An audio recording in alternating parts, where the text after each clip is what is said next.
तो छोड़ो जो भी है। हाँ, पेपर पेपर में क्या था ऐसा तब?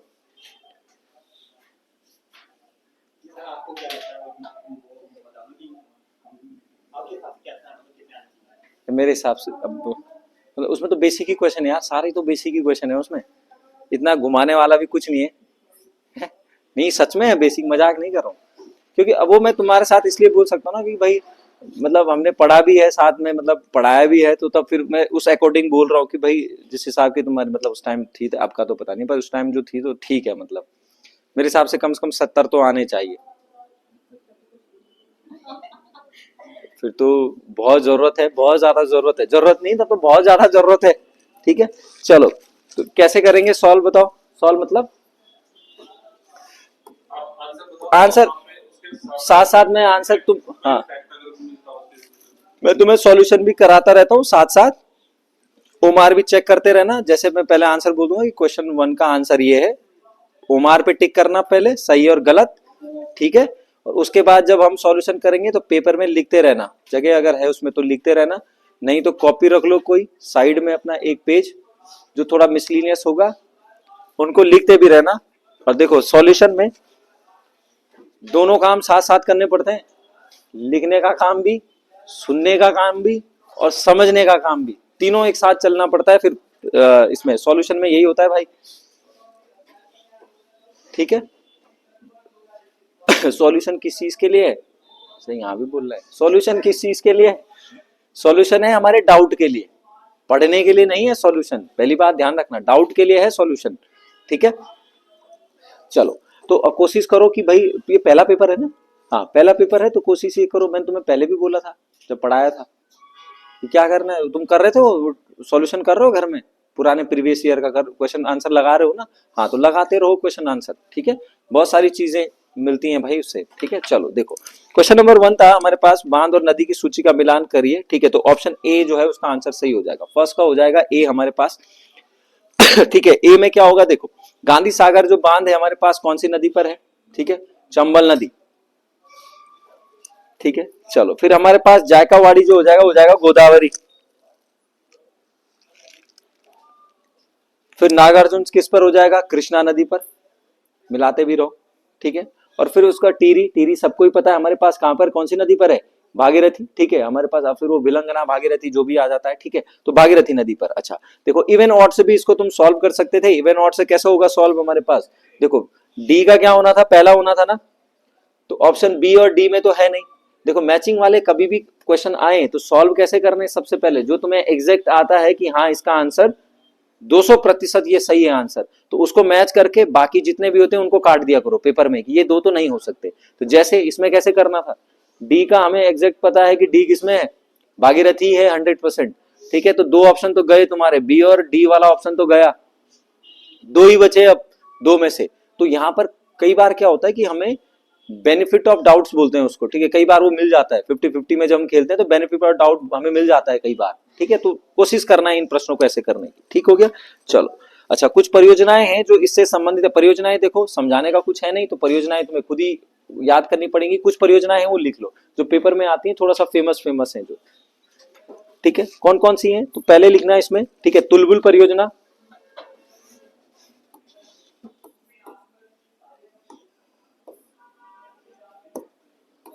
हमारे पास तुलबुल परियोजना, और दूसरी है हमारे पास उरी परियोजना।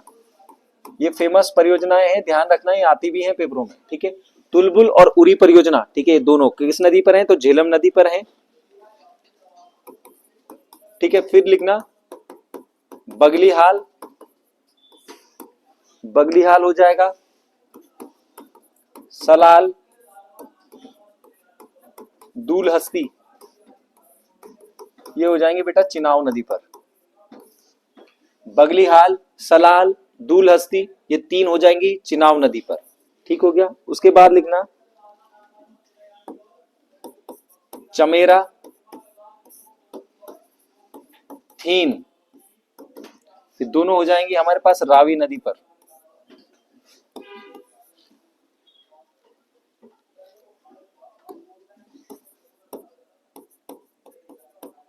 अगला है भाखड़ा नागल और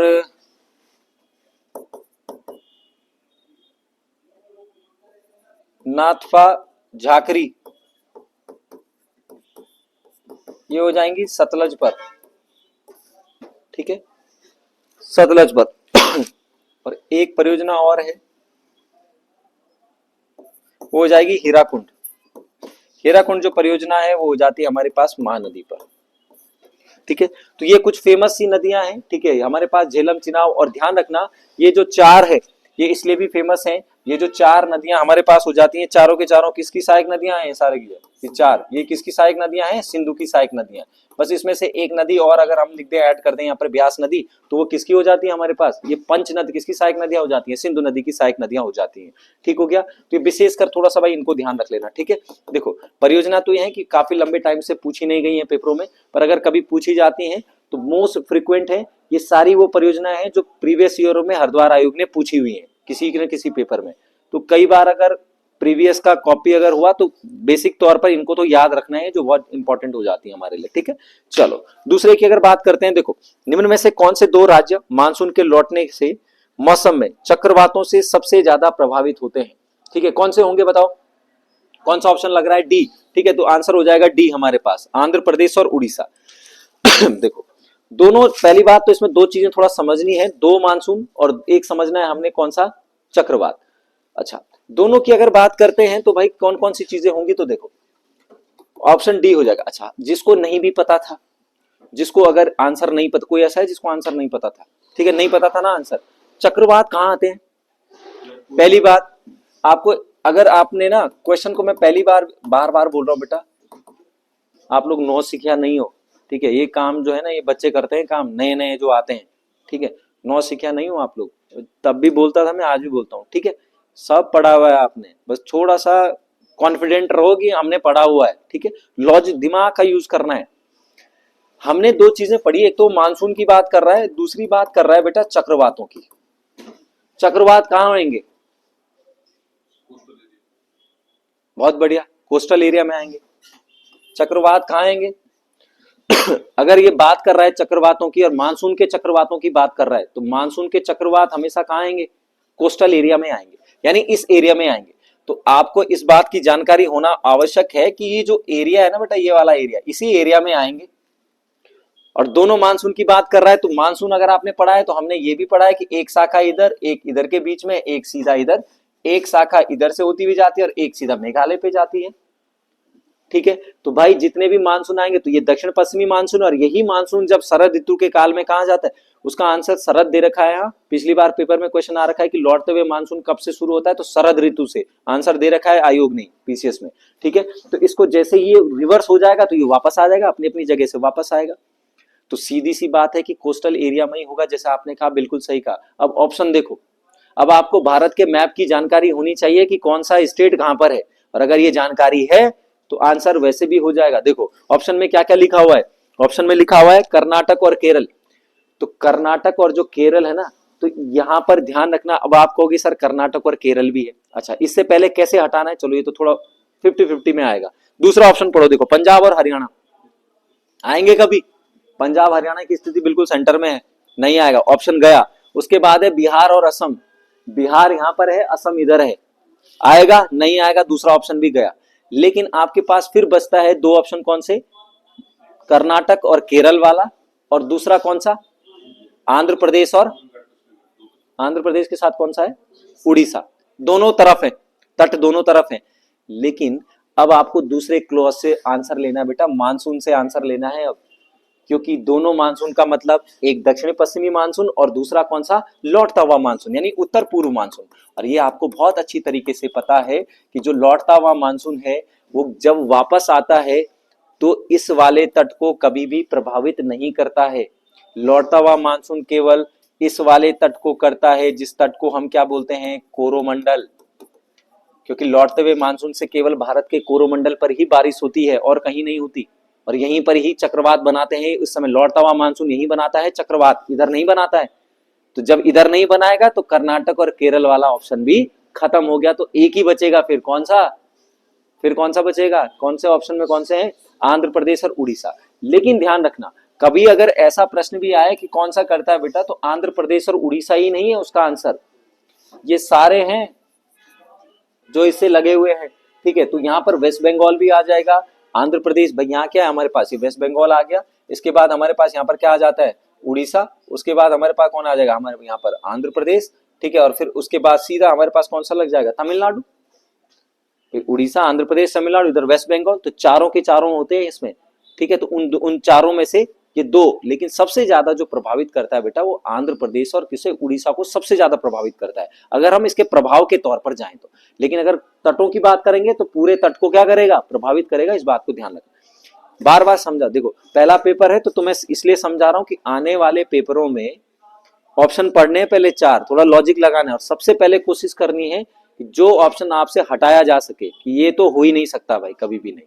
ठीक है, ये विशेष तौर पर ध्यान रखना है, इन चीजों को सिखा रहा हूं अभी ऑप्शन कैसे सॉल्व करने हैं क्वेश्चनों को। ठीक है, चलो क्वेश्चन नंबर, अच्छा आंसर कौन सा हो जाएगा, तो डी आंसर हो जाएगा इसका। ठीक है, चलो तीसरे ऑप्शन की अगर बात करेंगे तो कौन मतलब क्वेश्चन क्या है, बॉक्साइट के भंडार कहां पर पाए जाते हैं। ठीक है, तो बॉक्साइट के जो भंडार हैं, ऑप्शन ए हो जाएगा, लोहरदगा जो है वो बॉक्साइट के भंडार यहां पर पाए जाते हैं। ठीक है, बॉक्साइट ये लोहरदगा कहां पर है, उड़ीसा में। ठीक है, उड़ीसा में, ध्यान रखना उड़ीसा में। ठीक है इसी को बॉक्साइट का शहर भी कहा जाता है। ठीक है, इसी को बॉक्साइट का शहर भी कहा जाता है। और भारत में बॉक्साइट सबसे ज्यादा कहां पर होता है, अगर हम देखें तो झारखंड। अभी पर ये बात ध्यान भी रखना कि बॉक्साइट में ये जैसे खनिज तत्व होते हैं ना, इनकी क्या आती है, हर साल की रैंकिंग आती है बेटा, हर साल की जारी होता है और हर साल क्या होते रहते हैं, ये चेंज होते रहते हैं। ठीक है, पर विशेष तौर पर ऐसे प्रश्न बहुत कम बनने लगे हैं क्योंकि थोड़ा सा क्या हो जाती है, कंट्रोवर्सी हो जाती है, क्योंकि हर साल पर चेंज होते रहते हैं इस वजह से। तो फिलहाल तो ये हो जाएगा इसमें। ठीक है, चलो तो जैसे सेकंड वाला ऑप्शन हमारे पास कौन सा है, हल्दिया है।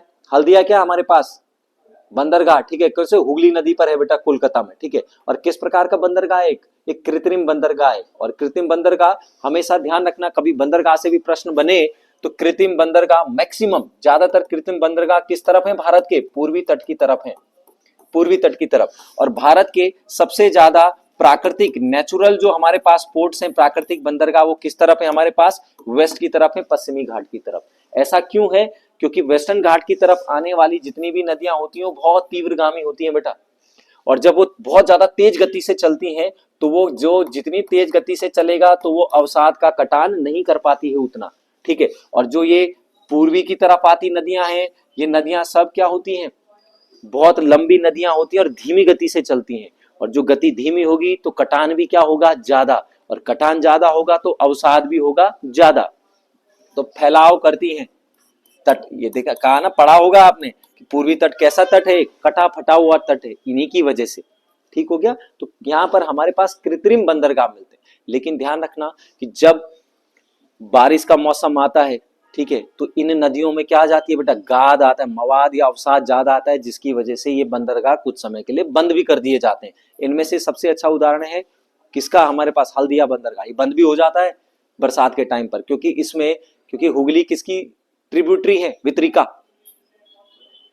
हुगली गंगा की वितरिका है। वितरिका किसे बोलते हैं, डिस्ट्रीब्यूटरी। नहीं नहीं नहीं, विभिन्न में जाती हैं, लेकिन अगर नदी में मिल जाएगी ना तो एक होती है ट्रिब्यूटरी, एक होती है बेटा ट्रिब्यूटरी। ट्रिब्यूटरी मतलब सहायक नदी, और एक होती है डिस्ट्रीब्यूटरी का मतलब होती है वितरिका। सहायक नदियां तो हम उनको कहते हैं कि भाई जो किसी नदी, जैसे ये नदी आ रही है, जैसे हमारे पास ये नदी आ रही है, तो हमने कहा कि हमारे पास ये नदी आ रही है, इसमें मिल गई, ये इसमें मिल गई, या ये नदी यहां से घूमने के बाद फिर आगे जाकर इस नदी में मिल गई, वितरिका उसे बोलते हैं डिस्ट्रीब्यूटरी। यानी जैसे ये मुख्य नदी आ रही थी और अगर मुख्य नदी से कोई धारा यहां से अलग हो गई तो वापस ये धारा कभी भी इस मुख्य नदी में नहीं मिलेगी, तो वह नदी उस मुख्य नदी की वितरिका कहलाती है। तो जब गंगा बांग्लादेश में एंटर करती है बेटा, तो उससे पहले दो भागों में विभाजित हो जाती है। एक भाग का नाम है भागीरथी और दूसरे भाग का नाम क्या होता है, हुगली।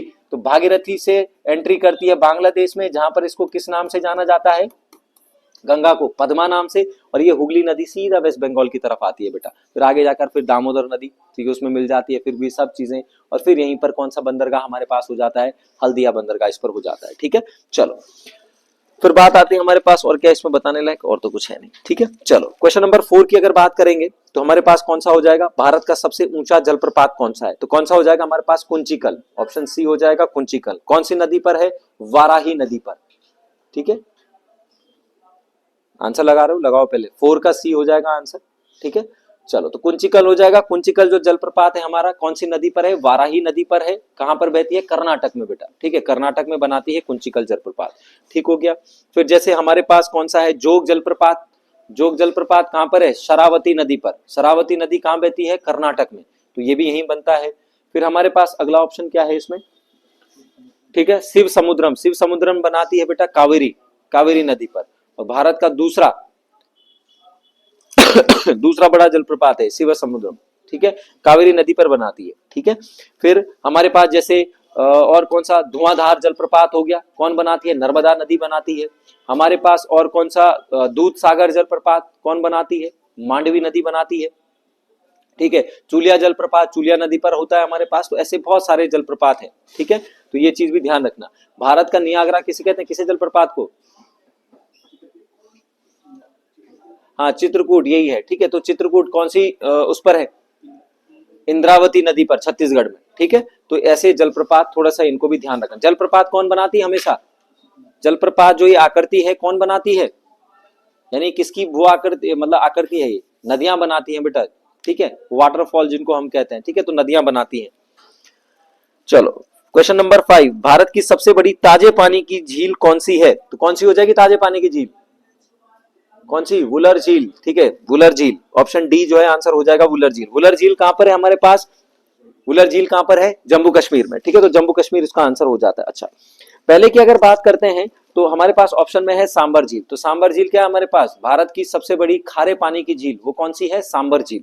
और भारत की एक खारे पानी की झील जो सांबर झील है कहां पर है, राजस्थान में, ठीक है, राजस्थान। राजस्थान में और कौन कौन सी झीलें मिलेंगी हमें, कौन कौन सी झीलें मिलती हैं, तो राजस्थान में हमें कौन कौन सी, सांबर झील मिलती है, हमारे पास पुष्कर झील मिलती है, ठीक है, हमारे पास डीडीवाना, जयसमंद, राजसमंद, ठीक है, डीडीवाना, पिछौड़ा झील, ये सब कहां पर मिलती हैं, राजस्थान में। राजस्थान में मिलती हैं ये सारी झीलें, राजस्थान की लगभग लगभग झीलें किस प्रकार की झीलों का उदाहरण है बेटा, तो प्लाया झीलों का उदाहरण होती है, ध्यान रखना।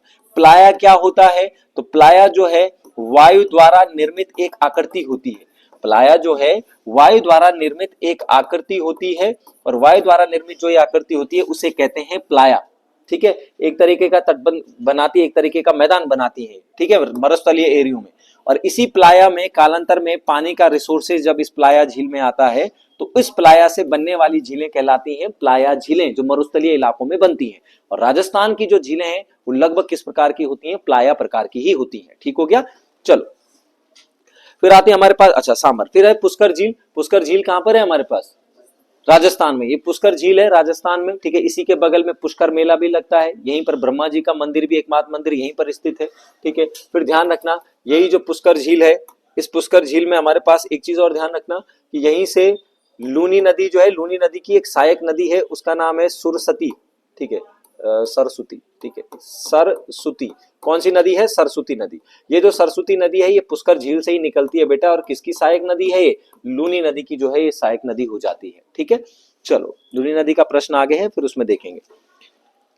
चलो तो क्वेश्चन नंबर, अच्छा चिल्का झील, सी ऑप्शन में हमारे पास चिल्का झील है। तो चिल्का किस प्रकार की झील है, एक तटीय झील का उदाहरण है बेटा। और ये जो तटीय चिल्का झील है ये हमारे पास खारे पानी की सबसे बड़ी झील भी कौन सी है, ये चिल्का झील ही है। खारे पानी की सबसे बड़ी तटीय झील भी अगर आएगा तो भी यही है, खारे पानी की सबसे बड़ी झील जो है वो भी यही हो जाती है। और अगर ऐसा आया कि खारे पानी की सबसे बड़ी तटीय झील जो है, तो तटीय झील भी कौन सी हो जाएगी, यही हो जाएगी, ठीक है। फिर अगर हम बात करते हैं झीलों के बारे में, तो भारत की सबसे बड़ी मीठे पानी की झील कौन सी हो जाएगी, बोलो, चीजों को बोलो, बोलने से याद है, कौन सी झील है, वुलर झील। भारत की सबसे खारे पानी की झील सांबर झील हो जाएगी, ठीक है। अगर हम देखें तटीय झील की अगर बात करते हैं, तटीय झील कौन सी हो जाएगी, चिल्का झील हो जाएगी। भारत में सर्वाधिक ऊंचाई पर स्थित झील कौन सी झील है, सबसे ऊंचाई पर, चोलामू झील। चोलामू झील कहां पर है, सिक्किम में, ठीक है। फिर हमने कहा पूर्वोत्तर भारत की सबसे बड़ी झील, पूर्वोत्तर भारत की इस साइड नॉर्थ ईस्ट में जो आएंगे, ठीक है। तो लोकटक झील है बेटा, पूर्वोत्तर भारत की सबसे बड़ी झील कौन सी है? लोकटक झील। अरे लोकटक झील कहां पर है? मणिपुर में। यहीं पर क्या है? केमुला लामजाओ एक तैरता हुआ पार्क भी यहीं पर स्थित है, ठीक है। और फिर इसी को हमने रिजर्व भी घोषित कर दिया है ठीक है। चलो फिर बात करते हैं क्वेश्चन नंबर 6 की। निम्न में से किस केंद्र शासित प्रदेश में साक्षरता दर जो है सबसे अधिक है? तो आपको ऑप्शन में बताना था, ठीक है। तो आंसर हो जाएगा हमारे पास दमन और द्वीप, ठीक है। ऑप्शन ए आंसर हो जाएगा दमन और द्वीप, ठीक है। ध्यान रखना, केंद्र शासित प्रदेश में साक्षरता दर के अकॉर्डिंग अगर देखें तो सबसे ज्यादा किस में पाई जाती है? लक्षद्वीप में सबसे ज्यादा है, लक्षद्वीप में वैसे, ठीक है। लगभग 92 पॉइंट सबसे ज्यादा लक्षद्वीप में हो जाती है, 92.98% हो जाती है। लक्षद्वीप के बाद आता है हमारे पास कौन सा? दमन और द्वीप, ठीक है। लेकिन ऑप्शन में लक्षद्वीप है नहीं, इसलिए हमें दमन और द्वीप करना, लगभग 87%, ठीक हो गया। और सबसे कम जो साक्षरता दर यूनियन टेरिटरी में, वो किसमें? दादर नागर हवेली में। लेकिन अगर स्टेट की अगर बात आएगी तो सबसे ज्यादा साक्षरता दर स्टेट में किसमें है? स्टेट में, राज्यों में केरल, ठीक है। तो स्टेट आएगा तो केरल हो जाएगा, ठीक है। और अगर संपूर्ण भारत में आएगा कि सबसे ज्यादा साक्षरता दर का है भारत में सबसे ज्यादा, तो तब भी आंसर कौन सा आ जाएगा? केरल। अगर स्पेसिफिक करेगा कि राज्य और केंद्र शासित, तब हमारे आंसर अलग अलग हो जाएंगे, ठीक है। चलो क्वेश्चन नंबर इसको ही लेते हैं। कौन सी? दादर नागर हवेली इनको कर दिया था बाद सबसे। हाँ, तो वो संविधान असल उसमें बात चल रही है कि वो किसको मर्ज करना है, किसको किसमें मर्ज करना है, ठीक है। फिर कौन सा है भाई? Question number 7। राणा प्रताप सागर बांध कहां पर है? अभी बता दिया ऊपर, ठीक है। राणा सागर प्रताप बांध भी चंबल नदी पर है, ठीक है। चलो नर्मदा नदी पर कौन कौन से हमारे पास? सरदार सरोवर बांध है, नर्मदा नदी पर सरदार सरोवर बांध है। नर्मदा नदी पर सरदार सरोवर भी है, नर्मदा बांध भी है। पेपर में ना इसको कॉपियों में लिखो, पेपर में पता है तुम्हें खिचड़ पिचड़ हो जाएगी, तुम्हें समझ में नहीं आएगा, ठीक है। नर्मदा जैसे शॉर्ट में लिखना है, नर्मदा डैश तो सरदार सरोवर, ठीक है, और नर्मदा बांध दोनों इस पर ही है। और ऑप्शन में क्या क्या है हमारे पास? ठीक है, और ऑप्शन में क्या हो जाएगा हमारे पास? सरदार सरोवर हो गया, ठीक है। चंबल गंडक नदी पर गंडक परियोजना है, ठीक है। यही गंडक नदी अगर देखें तो भारत और नेपाल की संयुक्त परियोजना भी इस पर होती है। इसी गंडक नदी को नारायणी नदी, लिख लो, ये क्वेश्चन आया हुआ है इसी गंडक नदी को नारायणी नदी के नाम से भी जानते हैं, ठीक है। इसी गंडक नदी को अगर नेपाल की बात करें तो शालिग्राम नाम से जानते हैं नेपाल में इसको। और भारत की जो परियोजना है, संयुक्त परियोजना गंडक परियोजना, वो इसी नदी पर है, ठीक है। गंडक जो नदी आती है हमारे पास, ठीक है, गंगा की सहायक नदी है वो। चलो फिर हमारे पास क्वेश्चन नंबर 8, तलचर किस के लिए महत्वपूर्ण हो जाता है हमारे पास? तो तलचर जो क्षेत्र है हमारे पास, वो किस चीज के लिए हमारे पास? उड़ीसा में भारी जल संयंत्र, लेकिन उससे ज्यादा वो किस चीज के लिए? कोयला के लिए भी होता है बेटा, कोयला भारी जल संयंत्र, ठीक है, इसके लिए भी फेमस है। और सबसे ज्यादा अगर देखा जाए तो किसके लिए? कोयले के लिए भी वो फेमस है तलचर, ठीक है चलो क्वेश्चन नंबर 9, भारत में विभिन्न प्रकार के मूंगे कहां पाए जाते हैं? कहां पर पाए जाते हैं? लक्षद्वीप में, ठीक है। मूंगा क्या है हमारे पास? हमने कहा कि मूंगा क्या होता है? मूंगे बनते हैं बेटा किससे बनते हैं मूंगे हमारे पास? कोरल रीफ्स बोलते हैं इनको, इनको बोलते हैं कोरल रीफ्स, ठीक, कोरल रीफ्स। या जिनको अगर आपने हिंदी में अगर हम इनको बोलेंगे तो क्या बोलेंगे? प्रवाल भित्ति, सुना है नाम प्रवाल भित्ति का? तो प्रवाल भित्ति होती क्या है, थोड़ा सा इनको देख लेते हैं। विश्व में देखो 3 प्रकार की होती है हमारे पास। एक प्रवाल भित्ति हमारे पास कौन सा है? ग्रेट बैरियर रीफ, ठीक है। एक प्रकार होता है हमारे पास कौन सा? दूसरा प्रकार होता है फ्रिंगिंग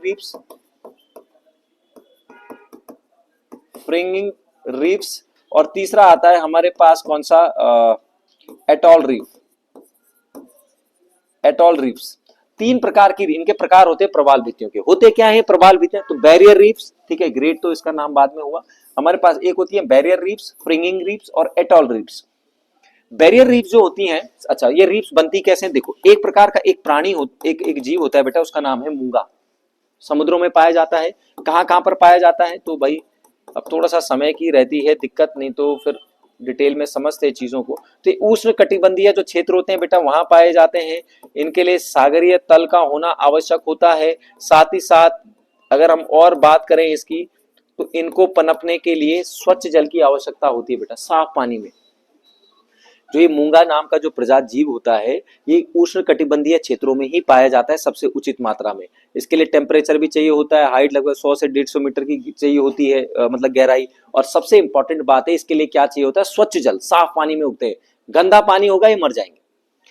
अब होता क्या है, ये मूंगा, ये जैसे समुद्र की ऐसी लेयर है ना समुद्र के अंदर, तो ये मूंगा क्या करता है बेटा, जैसे ये मूंगा है तो ये कोई भी चीज आएगी तो ये जीव है, ये खा लेते हैं और इसी पर यहीं पर मर, जैसे ये है तो यहीं पर ही मर जाएंगे। इसी के बीच में क्या हो जाते हैं, मर जाते हैं, इसी के बीच में मर जाएंगे। फिर यहीं पर प्रजनन करेंगे, इनके बच्चे होंगे, प्रजनन करेंगे यहीं पर, वो भी खाएंगे इसी को, जैसे इतना सा था, ठीक है, छोटा सा, फिर यहीं पर ये मरे, इन्होंने खाया, फिर ये इसी के ऊपर चिपक जाए, इनको निकाला नहीं जा सकता, उसी के ऊपर फिक्स हो जाते हैं, चिपक जाते हैं ये। फिर तीसरा, फिर चौथा, ऐसे ऐसे ऐसे ऐसे करके ये क्या करते हैं, एक बड़ी रीफ्स का क्या करते हैं, निर्माण करते हैं। कोरल का मतलब तटों के किनारे वहीं मिलते हैं, ये समुद्र में ही मिलेंगे, ठीक है। तो तीन प्रकार के बैरियर रीफ, बस इस बैरियर रीफ से जो प्रश्न बनते हैं उसको ध्यान रखना है आपने कि इस बैरियर रीफ में हमारे पास कौन कौन से होते हैं।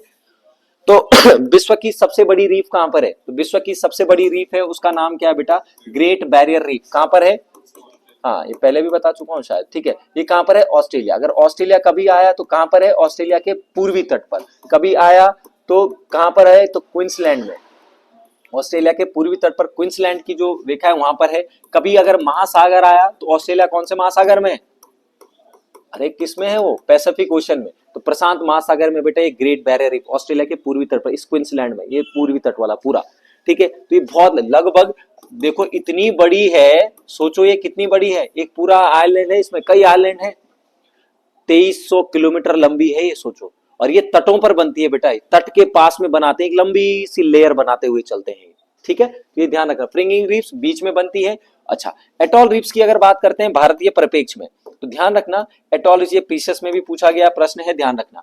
तो एटॉल रीफ्स कहां पर मिलती है, हमारे पास लक्षद्वीप में। अच्छा, प्रश्न कैसे बनते हैं, हमारे पास दो द्वीप समूह है ना, अंडमान और निकोबार और लक्षद्वीप, दो द्वीप समूह है, द्वीपीय समूह है।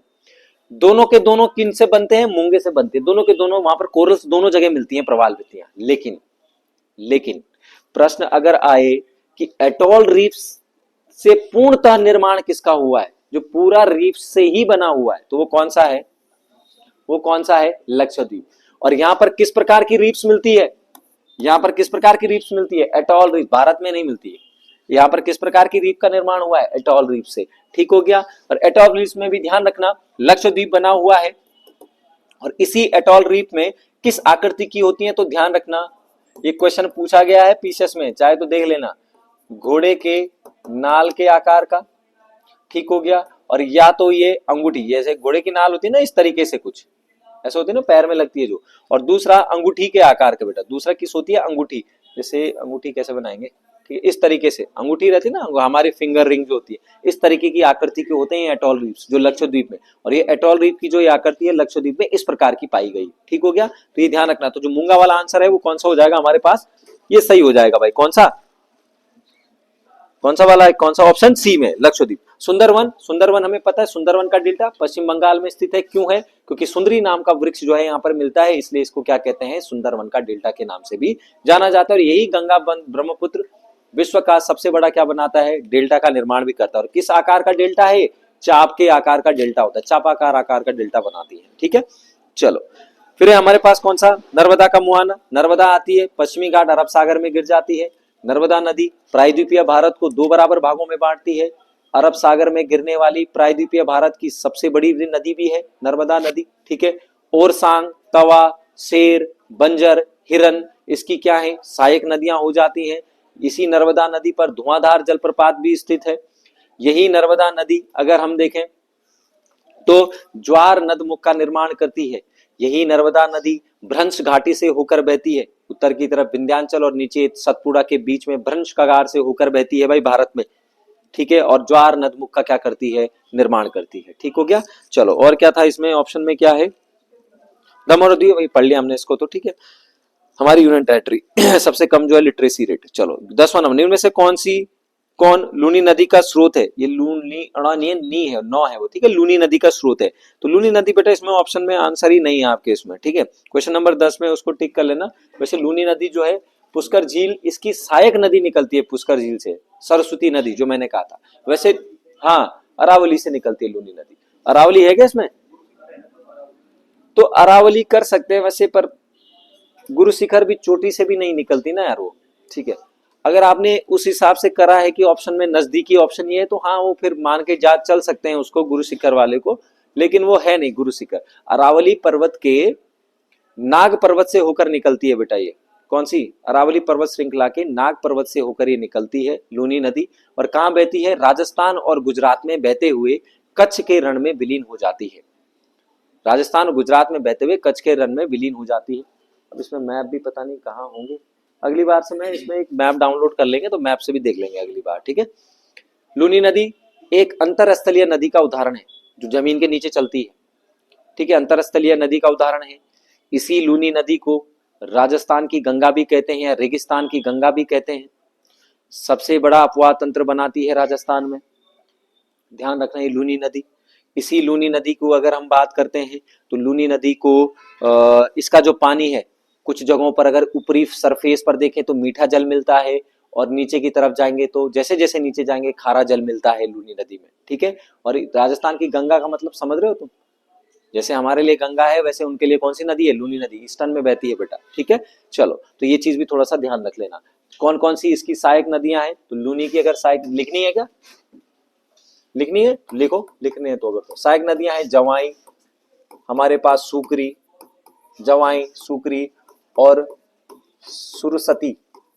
और कौन सी? सुरसती, ठीक है। सरस्वती है यार वो, ठीक है। कौन सी है? सरस्वती। कौन सी नदी? सरस्वती। तो ध्यान रखना, जो ये सरस्वती नदी है ना, इसकी जो सहायक नदी है, ये सरस्वती नदी निकलती है बेटा कहां से? अरे ये सरस्वती नदी निकलती है कहां से? पुष्कर झील से, ठीक हो गया। चलो, कोई डाउट होगा तो बताना फिर, हाँ। और तुम्हारा काम ये है जो लाइव में भी, भूल जा रहा हूँ बार बार, जो लाइव में भी है, ठीक है, तो वो ध्यान रखना, इस पेपर को घर जाके खुद सॉल्व करना है आपने, ये टॉपिक खुद उठाने हैं घर से। देखो, रिवीजन का सबसे अच्छा तरीका पता क्या है? पेपर का।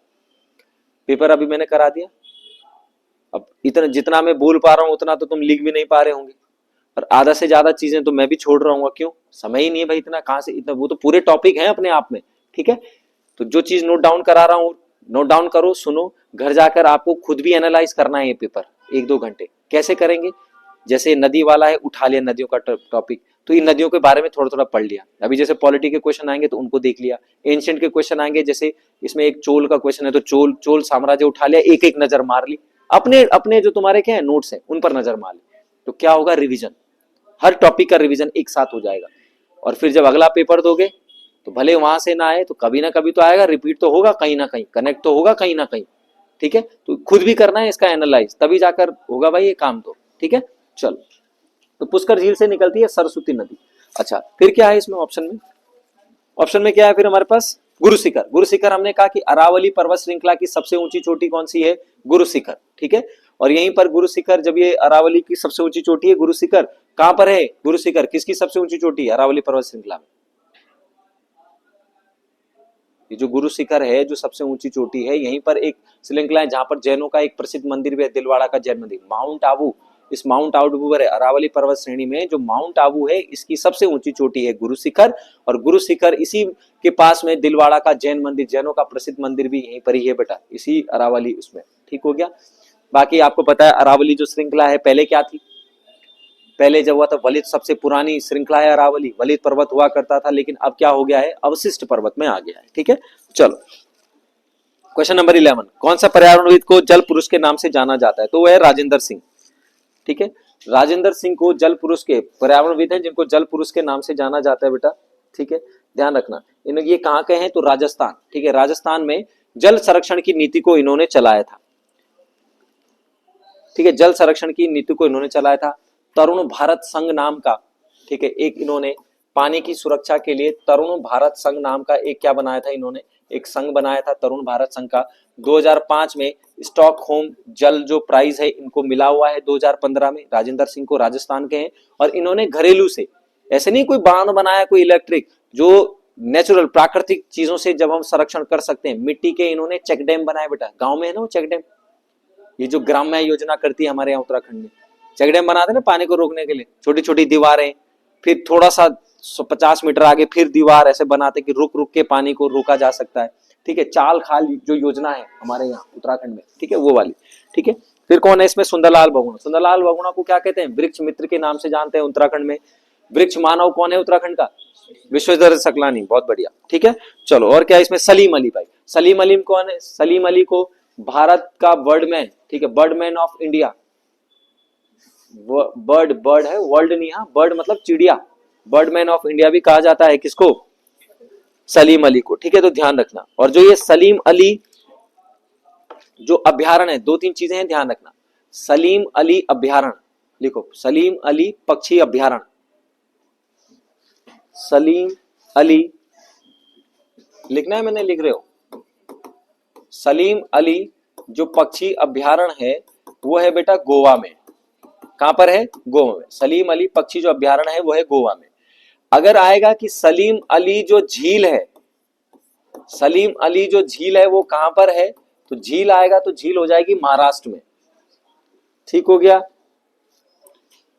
और सलीम अली पक्षी विज्ञान केंद्र, बस ऐसे याद रख लेना सीधा, सलीम अली तो हर किसी में लिखा हुआ है, ठीक है।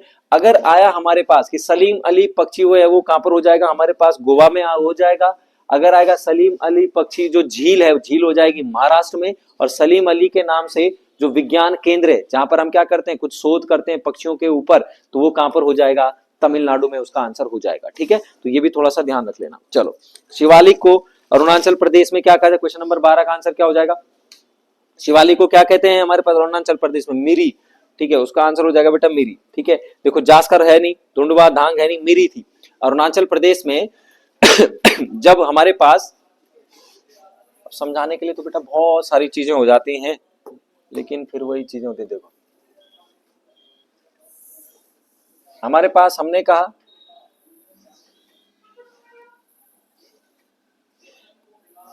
यही है हमारे पास, ट्रांस हिमालय, बृहत हिमालय, मध्य हिमालय और शिवालिक। ये सब यहां से शुरू होता है हमारे पास, कहां से होता है, जम्मू कश्मीर। जम्मू कश्मीर के कौन से पर्वत से शुरू होता है, नंगा पर्वत से।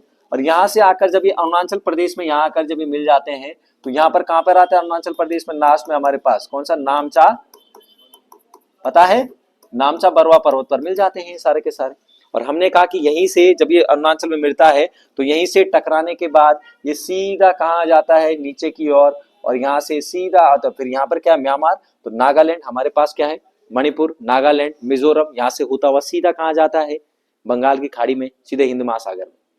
अब हमने कहा कि यहाँ पर, तो जब हमने पूर्वोत्तर पहाड़ियां अगर आपने पढ़ी होंगी तो पूर्वोत्तर पहाड़ी में ही है, ये पूर्वोत्तर पहाड़ी में ही है। तो यहाँ पर इसको ऐसे भी पूछा, क्वेश्चन को थोड़ा उसने चेंज कर दिया, ये पूछ रहा है कि भाई कौन कौन सी पहाड़ियां, तो यहाँ पर लिख लो अरुणाचल प्रदेश में जो पहाड़ियां हैं ये इसी हिमालय का भाग है जो अरुणाचल प्रदेश में है। कौन कौन सी हैं, तो सबसे पहली इनका क्रम भी है पश्चिम से पूर्व की तरफ, तो आका, डफला,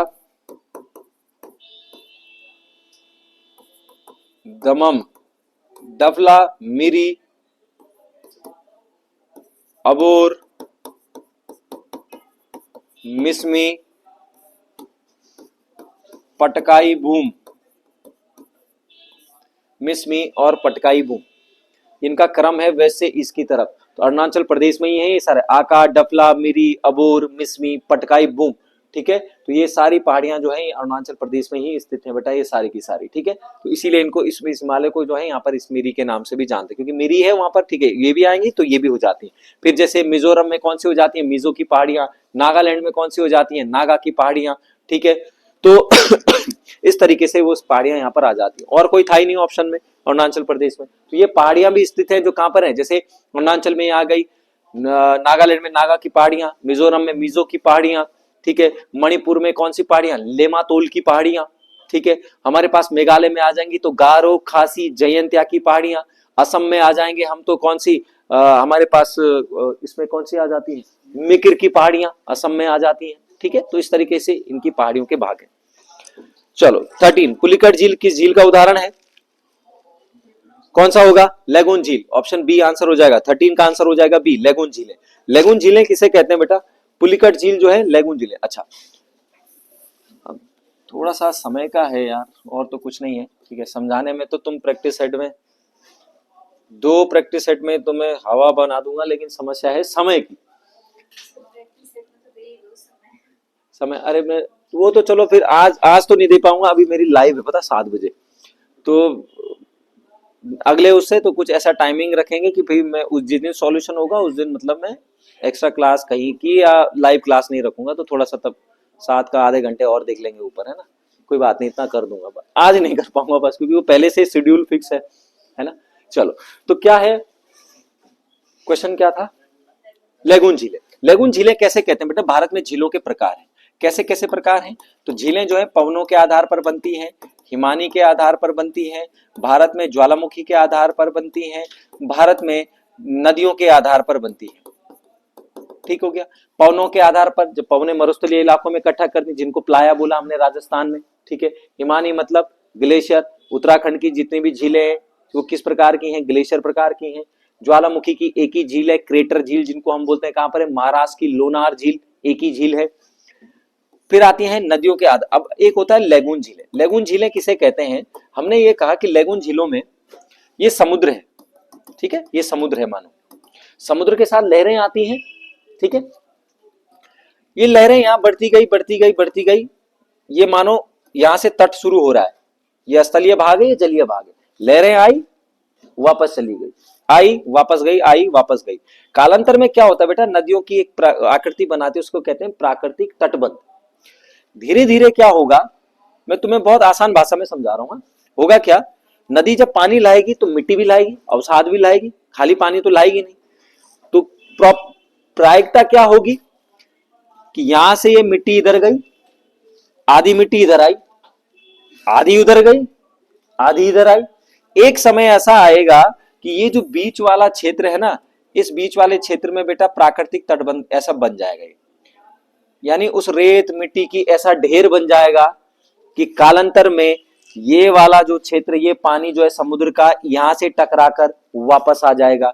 और ये जो पानी और जो बना हुआ है ना, जो स्थलीय भाग जहां पर इसने जल छोड़ दिया है, तो ये वाले, ये जो झील है, यहाँ पर क्या क्या बन जाएगी? इस वाले क्षेत्र में झील बन जाएगी। इस वाले क्षेत्र में तो पानी रहेगा, ये जगह तो बना ही देगा वो, और वो जगह बनाएगा तो कालांतर में पानी से, समुद्र से, बारिश से, किसी चीज से जब पानी बन जाता है तो क्या कहते हैं?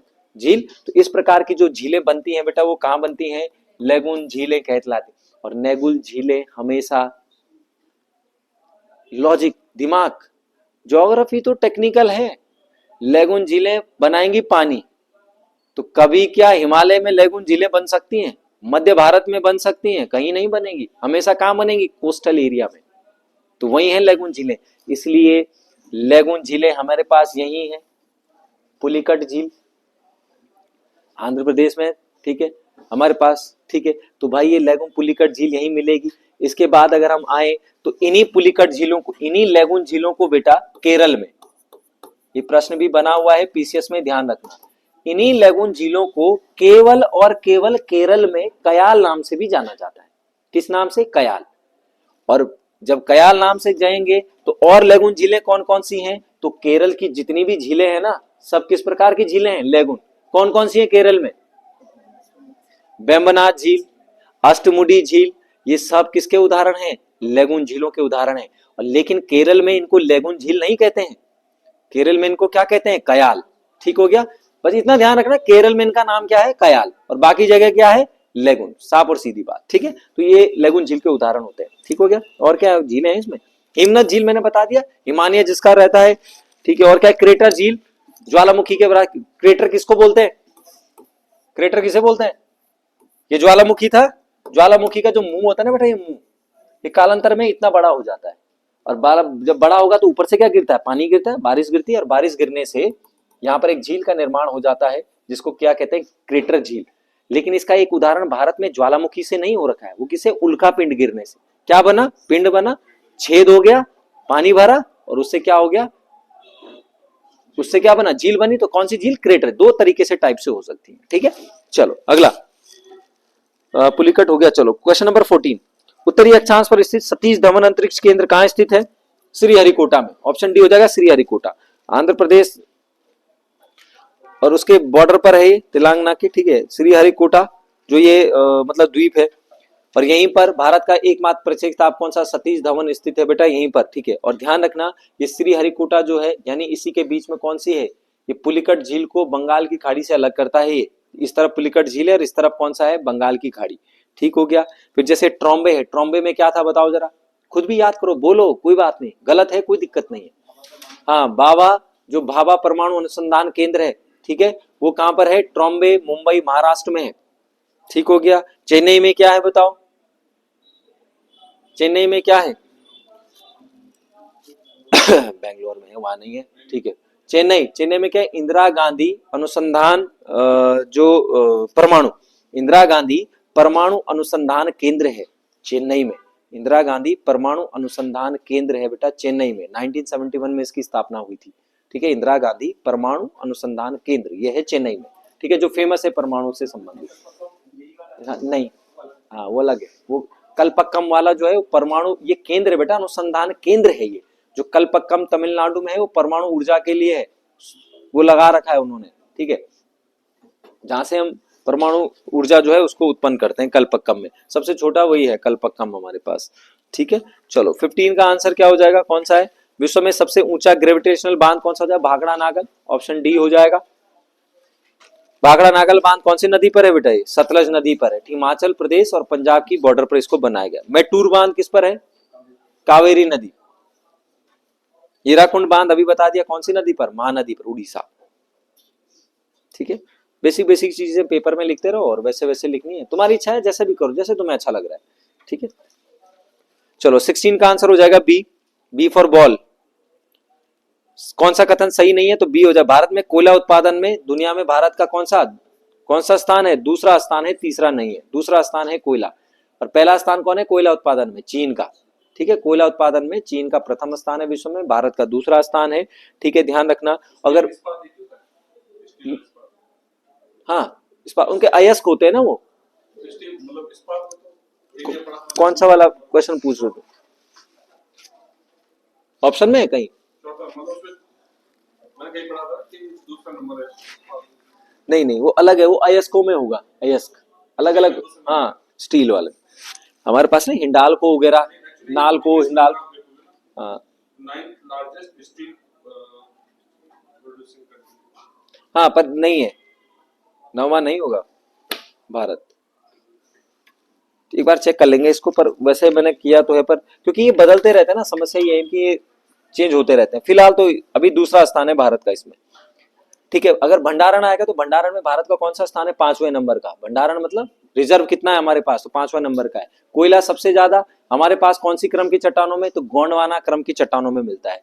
किस प्रकार का कोयला भारत में सबसे ज्यादा है, बिटुमिनस प्रकार का, भारत ही नहीं विश्व में भी सबसे ज्यादा किस प्रकार का है, बिटुमिनस।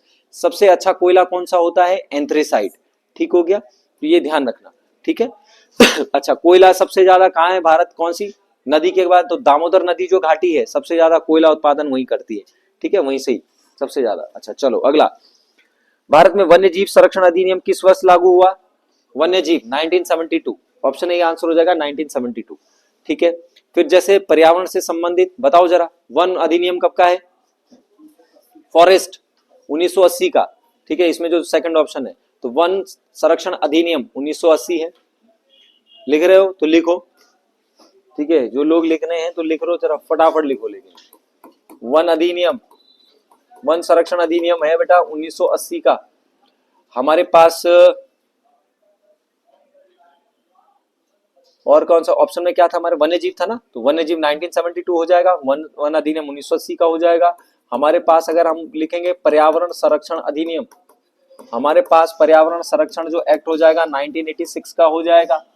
फिर हम लोग अगर बात करते हैं यहीं पर, ठीक है, जैव विविधता, ये भी आया हुआ है, ध्यान रखना, जैव विविधता जो एक्ट है हमारे पास वो हो जाएगा 2002 का। हमारे पास जल प्रदूषण हो जाएगा 1974 का, ठीक है। हमारे पास वायु प्रदूषण संरक्षण एक्ट हो जाएगा 1981 का, ठीक है। वन्य जीव संरक्षण 1972, पर्यावरण हो जाएगा 1986, वन अधिनियम हो जाएगा 1980, ठीक है।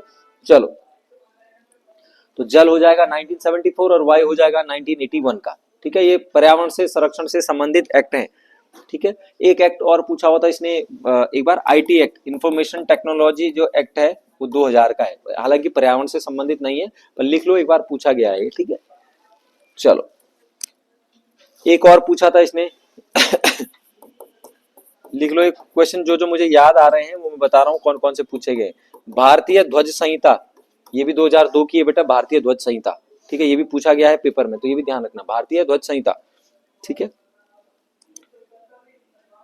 ठीक हो गया। चलो, तो ग्लेशियर निम्न में से कौन सा भारत का सबसे बड़ा ग्लेशियर है, तो कौन सा हो जाएगा, सियाचिन। भारत का सबसे बड़ा ग्लेशियर कौन सा है, सियाचिन हो जाएगा, ठीक है। चलो, अगर पिंडारी की बात करते हैं तो पिंडारी ग्लेशियर कहां पर है, बागेश्वर और चमोली में, ठीक है। पिंडारी ग्लेशियर है बागेश्वर और चमोली में, ठीक है। और भाई यहाँ का यानी उत्तराखंड का दूसरे नंबर का सबसे बड़ा ग्लेशियर भी है पिंडारी ग्लेशियर, बागेश्वर और चमोली में है। वहीं अगर आया कि उत्तराखंड का सबसे बड़ा ग्लेशियर कौन सा है, गंगोत्री, उत्तरकाशी में है, ठीक है, पहला। दूसरा हो जाएगा पिंडारी, बागेश्वर और चमोली में। लेकिन अगर शुद्ध रूप से कुमाऊं का आया, अगर आया कि शुद्ध रूप से कुमाऊं का सबसे बड़ा कौन सा हो जाएगा, तो फिर कौन सा ग्लेशियर हो जाएगा बेटा, मिलम ग्लेशियर हो जाएगा, ठीक है। क्योंकि कुमाऊं में पिंडारी इसलिए नहीं है क्योंकि पिंडारी बागेश्वर में भी है और चमोली में भी है, इसलिए वो फिर शुद्ध रूप से नहीं होगा, ठीक है। शुद्ध रूप का मतलब समझ रहे हो, प्योर तरीके से कुमाऊं में है जो, ठीक है, तो मिलन हो जाएगा। चलो, सियाचिन सबसे बड़ा हमारे पास ग्लेशियर है। विश्व में सबसे ऊंचाई पर स्थित युद्ध स्थल भी है सियाचिन, ठीक है। इसी सियाचिन कौन से हिमालय में है, तो ट्रांस हिमालय में स्थित है, ठीक है। और सियाचिन ग्लेशियर ट्रांस हिमालय के भी किस श्रेणी में, काराकोरम श्रेणी में स्थित है, ठीक हो गया। फिर यहीं पर सियाचिन में अब बहुत सारी चीजें बताने के लिए, तो सियाचिन में हमारी आर्मी ने एक ऑपरेशन चलाया था 13 अप्रैल 1984 को, कौन सा ऑपरेशन मेघदूत चलाया था पाकिस्तान को हराने के लिए, ठीक है। तो वहां से खदेड़ दिया गया था यही सियाचिन में। फिर हमारे पास 4 क्या है, दर्रे भी स्थित हैं बेटा, 4 दर्रे इसी सियाचिन में, ठीक है। इसी सियाचिन मतलब इसी काराकोरम श्रेणी में, लिखने यार, लिख लो इनको, ये एक बार पूछा भी गया है क्लरिकल में हरिद्वार आयोग के। कौन कौन से हैं वो, दर्रा है ग्रेसर बूम, हमारे पास साल्टोरो, ये शायद क्वेश्चन है आगे, मुझे पता नहीं क्यों ध्यान आ रहा है, ग्रेसर बूम, साल्टोरो, और हमारे पास विला कोंडला, विला विला कोंडला, और हमारे पास है ग्योंगला, ग्योंगला, ग्योंगाल भी लिखा हुआ है। तो ध्यान रखना, ये क्वेश्चन आ रखा है हरिद्वार आयोग के क्लर्क का पेपर जो कराया था हरिद्वार आयोग ने एक बार। ये 3 तो बेटा किसके किसके पास है, ये 3 भारत के पास, और ये ग्योंगाल किसके अधिकार में है, पाकिस्तान के, ठीक है। बस इतना ध्यान रखना, ये 3 ग्रेसर बूम, साल्टोरो, विला कोंडला ये भारत के पास है, ग्योंगला जो दर्रा है ये इस पर किसका अधिकार है, पाकिस्तान का, ठीक है। पीओके वाला, हाँ, तो वो जो पाकिस्तान का जो इलाका लगता है ना सियाचिन से जो हमारे उसके साथ, ठीक है, उस इलाके में जो दर्रे हैं, क्योंकि यहाँ ट्रांस हिमालय में जाना है तो दर्रों से ही जाना पड़ेगा, पासेस के थ्रू, ठीक है। चलो अब देखो जरा फटाफट, तुम्हें यही हो रही होगी दिक्कत, बाकी तो आगे तो होगी नहीं शायद। कौन सा क्वेश्चन था, 19वां। भारत की गोल्डन क्वाड्रिलेटरल जो परियोजना जोड़ती है, यानी बड़े बड़े स्वर्णिम चतुर्भुज जो योजना है, ठीक है, किसको जोड़ती है हमारे पास, दिल्ली, मुंबई, चेन्नई और कोलकाता, ठीक है। कब शुरू किया गया था, तो 2001 में इसको शुरू कर दिया गया था, ठीक है। अटल बिहारी वाजपेयी की सरकार थी 2001, और फिर इसको समापन हुआ था 2012 में, इसका समापन हुआ था 2012 में, ठीक है। कुल लंबाई कितनी है अब लंबाई में थोड़ा सा कंट्रोवर्सी भी है, लेकिन फिर भी 5846 किलोमीटर है, ठीक हो गया। ध्यान रखना, सबसे बड़ा नेशनल हाईवे कौन सा है, 44, दूसरे नंबर का है 27, ठीक है। फिर हमने इनको उत्तर और दक्षिण गलियारे में बांटा हुआ है बेटा, ठीक है, नॉर्थ टू साउथ, लिख रहे हो तो लिखो, नॉर्थ से साउथ, ये गलियारा जो है हमारे पास 2 गलियारे हैं, नॉर्थ से साउथ गलियारा जो है हमारे पास श्रीनगर को किससे जोड़ता है, कन्याकुमारी, कन्याकुमारी को जोड़ता है, इसकी टोटल लंबाई है बेटा 4000, ठीक है। और दूसरा जो गलियारा है हमारे पास वो है नॉर्थ साउथ, हमारे पास ईस्ट और वेस्ट गलियारा, ये ईस्ट और वेस्ट गलियारा यानी किसको, गुजरात में पोरबंदर से किसको जोड़ता है, सिलचर को, पोरबंदर से सिलचर को जोड़ता है बेटा, ये लगभग 3300 किलोमीटर लंबा है, ठीक है। तो 2 गलियारे हैं, ठीक है, जहां पर हमने रोड कनेक्टिविटी की है, और 4 महासागरों को जोड़ने के लिए हमने स्वर्णिम चतुर्भुज योजना की है, जो दिल्ली, चेन्नई, मुंबई, कोलकाता में है। ठीक है, चलो क्वेश्चन नंबर 20 अभी बता दिया मैंने, हिमालय के नाम है ये फेंचेंको, बियाफो, हिस्पर, ये ग्लेशियर है बेटा, ये काराकोरम श्रेणी में स्थित ग्लेशियर हैं ये। ठीक है, ऑप्शन सी आंसर हो जाएगा। तो वियाफो, हिस्पर और हमारे पास बाल्टोरो, ठीक है, और सियाचिन, ये 4 क्या है, ग्लेशियर हैं जो काराकोरम श्रेणी में स्थित हैं। ठीक है, ट्रांस हिमालय में। क्वेश्चन नंबर 21 सबसे पुराना परमाणु ऊर्जा स्टेशन कौन सा है, तो तारापुर हो जाएगा, ऑप्शन डी। सबसे पुराना यही हमारे पास तारापुर, कहां पर है, मुंबई में है। ठीक है, ये महाराष्ट्र वाला इलाका है जो तारापुर, महाराष्ट्र में है ये तारापुर जो है। ठीक है, कब बना था, तो 1969 में इसको बनाया गया था यूएसए के सहयोग से, यूएसए के सहयोग से इसको बनाया गया था। ठीक है, फिर जैसे नरोरा, नरोरा कहां पर है हमारे पास, यूपी में है। ठीक है, और क्या है इसमें, कलपक्कम, कलपक्कम कहां पर है हमारे पास, अभी बताया जो कलपक्कम, तमिलनाडु में। स्वदेशी, स्वदेशी तकनीक से बनने वाला, और जगह तो हमने सबसे मदद मांगी, लेकिन ये स्वदेशी तकनीक से बनने वाला पहला परमाणु संयंत्र है भारत का, कलपक्कम तमिलनाडु में स्थित है बेटा, ये 1984 में बना था। ठीक है, फिर जैसे हमारे पास गुजरात में हो जाता है कौन सा, एक काकरापाड़ा। ठीक है, रावत भाटा राजस्थान में हो जाता है। हमारे पास कैगा, कैगा कहां पर है, हाँ कर्नाटक, बहुत बढ़िया। अरे ऐसे याद रखना, ये कैगा है ना, कौ से कैगा, कौ से कैगा, कौ से कर्नाटक, ऐसे याद रख लेना। ठीक है, चलो अगला, कर्क रेखा किससे होकर, अरे ये तो अब इसमें भी समझाना है तो फिर बात ही क्या है। ठीक है, कौन सी, एक तो इसमें बड़ी दिक्कत हो रही है, क्या है प्रश्न, कौन सा है वो, 22। ठीक है, कर्क रेखा निम्न में से किससे होकर नहीं गुजरती है, क्या हो जाएगा आंसर, उड़ीसा। ठीक है, भारत में जो कर्क रेखा है 23.5 डिग्री उत्तरी अक्षांश की जो रेखा है उसको क्या बोलते हैं, कर्क रेखा। और भाई एक भारत के कितने राज्यों से, तो 8 राज्यों से होकर भारत से गुजरती है। ठीक है, यही कर्क रेखा, कर्क रेखा की बात करें तो यही हमारे पास जलवायु विभाजक रेखा भी कहते हैं, यही भारत को 2 बराबर भागों में भी बांटती है कर्क रेखा। फिर हमने कहा कि यही कर्क रेखा की अगर बात करते हैं तो सबसे ज्यादा भाग कहां पर है कर्क रेखा का विस्तार, सबसे ज्यादा किस राज्य में है, मध्य प्रदेश में। ठीक है, और कम, सबसे कम है वो कहां पर है, हमारा राजस्थान। ठीक है, चलो अगली बात आती है, भारत का भूमि क्षेत्र दुनिया का कुल कितना है, कुल क्षेत्रफल के भारत का कितना क्षेत्रफल है विश्व का, 2.4। ठीक है, 2.4%। जो बेसिक बेसिक से प्रश्न है उनको तो ठीक है। 2000 गणना के अनुसार जनसंख्या के भारत का सबसे बड़ा राज्य कौन सा है जनसंख्या में, जनसंख्या में बिहार डेंसिटी में है बेटा, उत्तर प्रदेश। ठीक है, घनत्व में है बिहार, डेंसिटी में सबसे ज्यादा है बिहार डेंसिटी में। ठीक है, और सेकंड डेंसिटी में कौन सा है, वेस्ट बंगाल। ठीक है, वेस्ट बंगाल। चलो फिर अगला है 25, भारत का प्रायद्वीपीय पठार कहां तक फैला हुआ है, अब ये थोड़ा समझने लायक क्वेश्चन है, कहां तक फैला हुआ है बेटा, मेघालय, मेघालय में है प्रायद्वीपीय पठार। अब अगर आपने प्रायद्वीपीय पठार जैसे ही पढ़ लिया था वैसे और जगह जाना ही नहीं था, क्योंकि अगली बार से मैं मैप डाउनलोड कर लूंगा तो फिर सही हो जाए। मैप अगर स्टेट याद होंगे तो यहीं पर हमारे पास, यहां पर हमारे पास होगा झारखंड, यहीं पर हमारे पास क्या है, वेस्ट बंगाल, इधर से ये उड़ीसा शुरू हो जाता है। ठीक है, फिर हमने ऊपर गए तो इसी के ऊपर यहाँ पर आ जाता है बिहार। ठीक है, फिर इधर से अगर हम आगे वेस्ट बंगाल से जाएंगे तो हमारे पास यहाँ से कौन सा, ये फिर बांग्लादेश शुरू हो जाता है। ठीक है, तो हमने ये इधर है कहीं, हाँ ये है, तो दिख जाएगा क्या, अरे तुम्हें दिखेगा तो इन्हें कहाँ दिख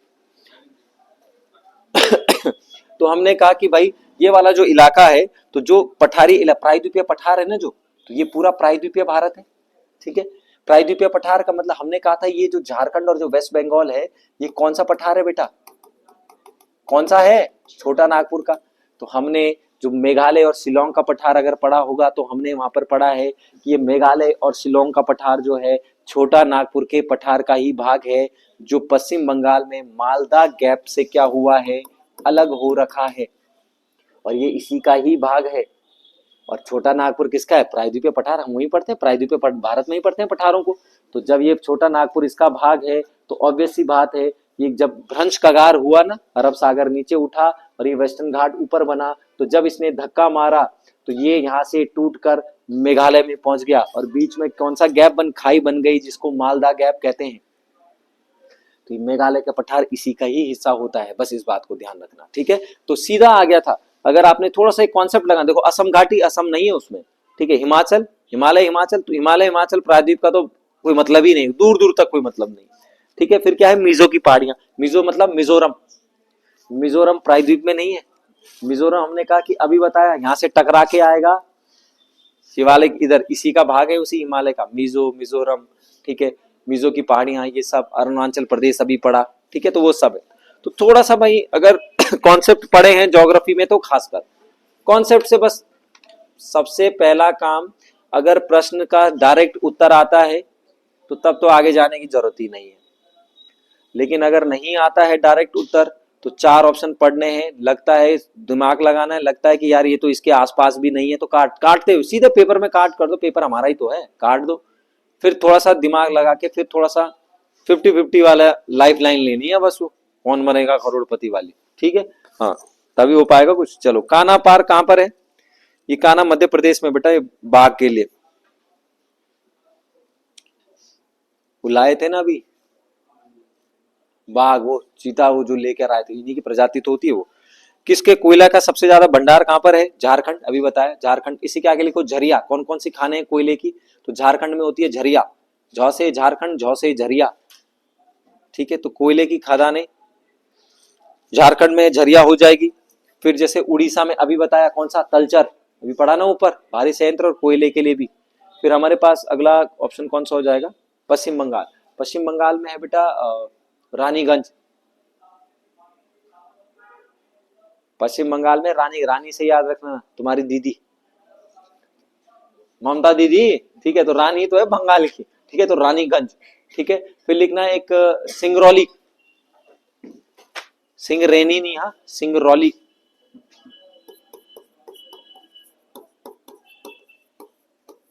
ठीक है। सिंगरौली, ये सिंगरौली की खान हमारे पास हो जाएगी मध्य प्रदेश में। ये सब किसके लिए फेमस है? कोयले के लिए, ठीक है। किसके लिए फेमस है? तो कोयले के लिए, ठीक हो गया। चलो 28, सिंधु नदी किस प्रकार की नदी है बेटा? एक पूर्ववर्ती नदी। पढ़ी है नदियों के प्रकार? पूर्ववर्ती नदी किसे कहते हैं? नदियों के, अब तुमने पढ़ा ही नहीं यार फिर। हाँ, एक होता है बेटा हमारे पास क्रमवर्ती और एक होता है अक्रमवर्ती, सिक्वेंट ड्रेनेज सिस्टम, एक होता है इनसिक्वेंट ड्रेनेज सिस्टम। अनुवर्ती और परवर्ती इधर होती हैं हमारे पास। चलो अब यार इस सीक्वेंस में बहुत टाइम लग जाएगा। अगर आपने पढ़ा है, पूर्ववर्ती नदियां उन्हें कहते हैं बेटा कि जो नदियां हिमालय की उत्पत्ति से पहले से बह रही हैं और हिमालय की उत्पत्ति के बाद भी उन्होंने अपना रास्ता नहीं छोड़ा, वो उसी रास्ते से आगे बढ़ रही हैं और आगे बढ़ेंगी तो हिमालय को काटेंगी, तो किसका निर्माण करती हैं? गार्ज का। जो गड्ढा बनाती है ना उसको क्या बोलते हैं? गार्ज। कौन कौन सी पूर्ववर्ती नदी? तो सिंधु, ब्रह्मपुत्र, गंगा, भागीरथी, सतलज, ये सब कौन सी नदियां हैं? पूर्ववर्ती नदियां, क्योंकि जहां भी जाएंगी तो हिमालय को काटेंगी। सतलज नदी शिपकिला गार्ज बनाती है, ब्रह्मपुत्र नदी कोरबा गार्ज बनाती है जब भारत में एंट्री करती है, ठीक है। सिंधु नदी हमारे पास गुंजी नामक स्थान पर सिंधु गार्ज का निर्माण करती है। तो हिमालय को काटेंगी लेकिन अपना रास्ता नहीं छोड़ेंगी, ऐसी नदियां कौन सी होती हैं? पूर्ववर्ती नदियां, ठीक है। चलो, तो ये अनुवर्ती होती हैं जो परवर्ती नदियों से, हमारे पास अनुवर्ती मतलब जो ढाल का अनुसरण करती हैं। तो प्रायद्वीपीय भारत की जितनी भी नदियां, गोदावरी, कृष्णा, कावेरी, अनुवर्ती नदियां, ठीक है। परवर्ती, परावर्ती, अध्यारोपित, ऐसी बहुत नदियों के प्रकार हैं। भारत की सबसे बड़ी ताजे, अरे ये तो फिर आ गया, ताजे पानी की सबसे बड़ी झील कौन सी हो जाएगी? वुलर झील, सी हो जाएगा आंसर, 29 का सी। भारत की सबसे पुरानी पर्वत श्रृंखला, अरे कौन सी है? आंसर दो ना, खुद भी दो, कौन सी हो जाएगी? Aravalli, option A answer. अभी बताया कि पहले क्या थी? फलित पर्वत था, लेकिन अब किस में आ गया है? अवशिष्ट पर्वत में, ठीक है। चलो 31, अंडमान और निकोबार द्वीप समूह एक दूसरे से किससे अलग हो रखे हैं? 10 डिग्री चैनल से, ठीक है। अब चलो जो इजी क्वेश्चन है वो इजी लेकर चलते हैं, तो थोड़ा समझाने वाला होगा तो उसको ज्यादा समय दे देंगे, तो वो ज्यादा बढ़िया है ना। चलो फिर अगला है हमारे पास कौन सा? अंडमान, अच्छा हो गया।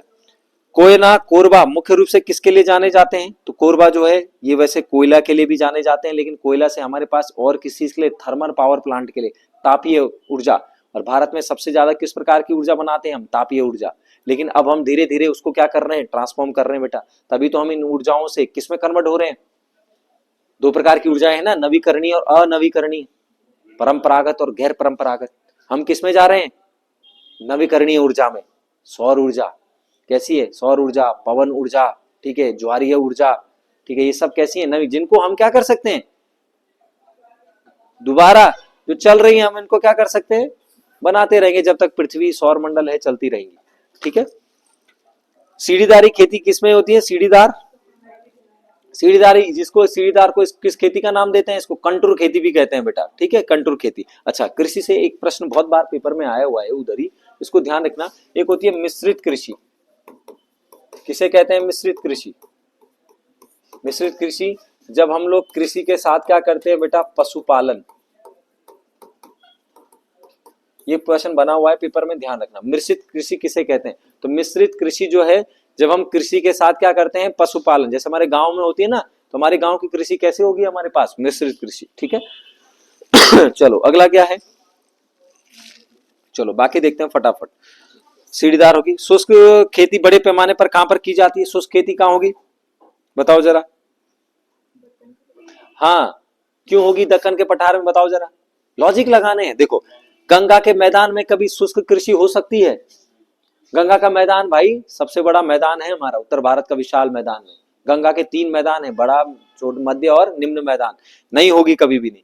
केनरा, जो कनरा नहीं, केनरा तट है, केनरा तट हमारे पास कहाँ है क्या, कहां पर, हमारे पास इन तटों पर, कोस्टल इलाके में शुष्क कभी भी नहीं हो सकती। ठीक है। कोरोमंडल मैदान, तमिलनाडु वाला जो क्षेत्र है, क्या वो कौन सा है, कोरोमंडल। एक ही बचा दक्कन का पठार, कौन सा वाला, दक्कन का पठार, ही बीच में। ठीक है, यानी ऊपर से महाराष्ट्र हमारे पास दक्कन का पठार, नीचे कर्नाटक में मैसूर का पठार, इधर कौन सा, तेलंगाना का पठार। तो तेलंगाना का पठार, मैसूर का पठार, दक्कन का पठार, तीनों संयुक्त रूप से फिर दक्कन का पठार का भाग होते हैं। ज्वालामुखी निर्मित होता है ये सारा का सारा, लावा और बेसाल्ट से बना हुआ है, इसलिए कभी भी गीली नहीं होती, काली मिट्टी होती है।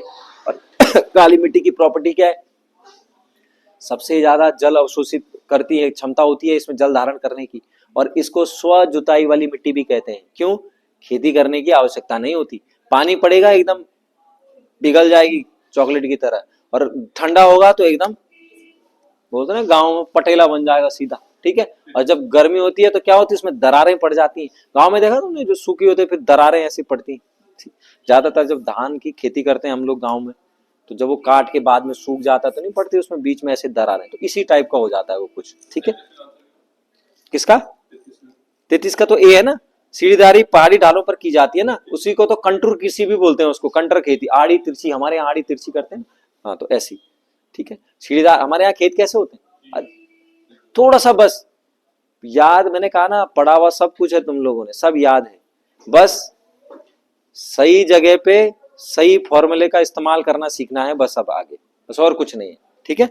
चलो ये भी हो गया। 35, भारत की सबसे दक्षिणतम बिंदु कौन सा है, इंदिरा पॉइंट, ऑप्शन नहीं हो जाएगा। सबसे दक्षिणतम बिंदु कौन सा है, इंदिरा पॉइंट। ठीक है। इंदिरा पॉइंट अब तो बह गया बेटा, 2004 में हिंद महासागर में जब बाढ़ सुनामी आई थी तो बह गया है। मुख्य भूमि पर अगर देखें तो कौन सा हो जाएगा, कन्याकुमारी पर है, प्रिलिमिनरी पॉइंट उसको बोलते हैं। ठीक है। सबसे उत्तरी पॉइंट कौन सा है, इंदिरा कॉल। सबसे पूर्वी बिंदु किबुतु, अरुणाचल प्रदेश में। और सबसे वेस्ट वाला, सबसे वेस्ट में, पश्चिम में, गुजरात में है जो सबसे वेस्ट में। कहीं पर गौर माता लिखा हुआ है, कहीं पर गौहर माता लिखा हुआ है। ठीक है। तो गौर गौहर किताबों में अलग अलग है, तो देख लेना उसको। ठीक है। धनुषकोडी का है बेटा, धनुषकोडी हमारे पास का है, पम्बन द्वीप पर स्थित है। ठीक है।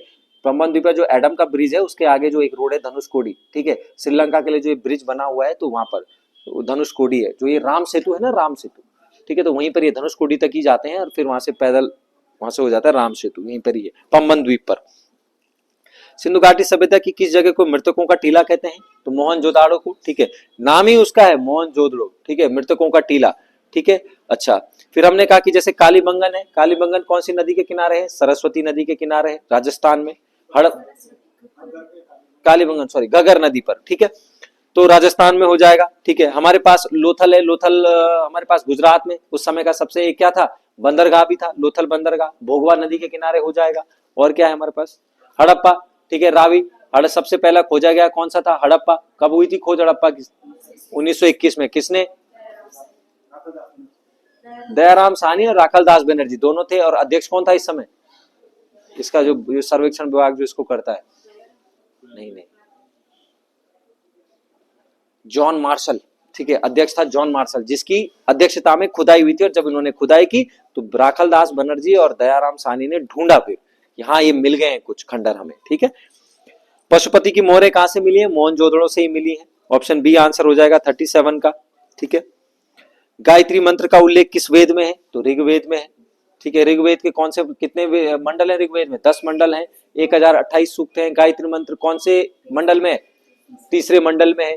7वें मंडल में पुरुषणी युद्ध है, 10 राज्य युद्ध का वर्णन भी मिलता है 7वें मंडल में। 10वें मंडल में हमें शूद्र शब्द की उत्पत्ति होती है, वर्ण जाति जो है वो 10वें मंडल में, पुरुषुक्त में मिलता है हमें सबसे पहले। ठीक है, 10वां मंडल। सबसे पुराना मंडल कौन सा है? 7वां। सबसे नया मंडल कौन सा है? 10वां। ठीक है, तो गायत्री मंत्र किससे, इसने क्या पूछा है? गायत्री है ना? हाँ ठीक है, तीसरे। ठीक हो गया।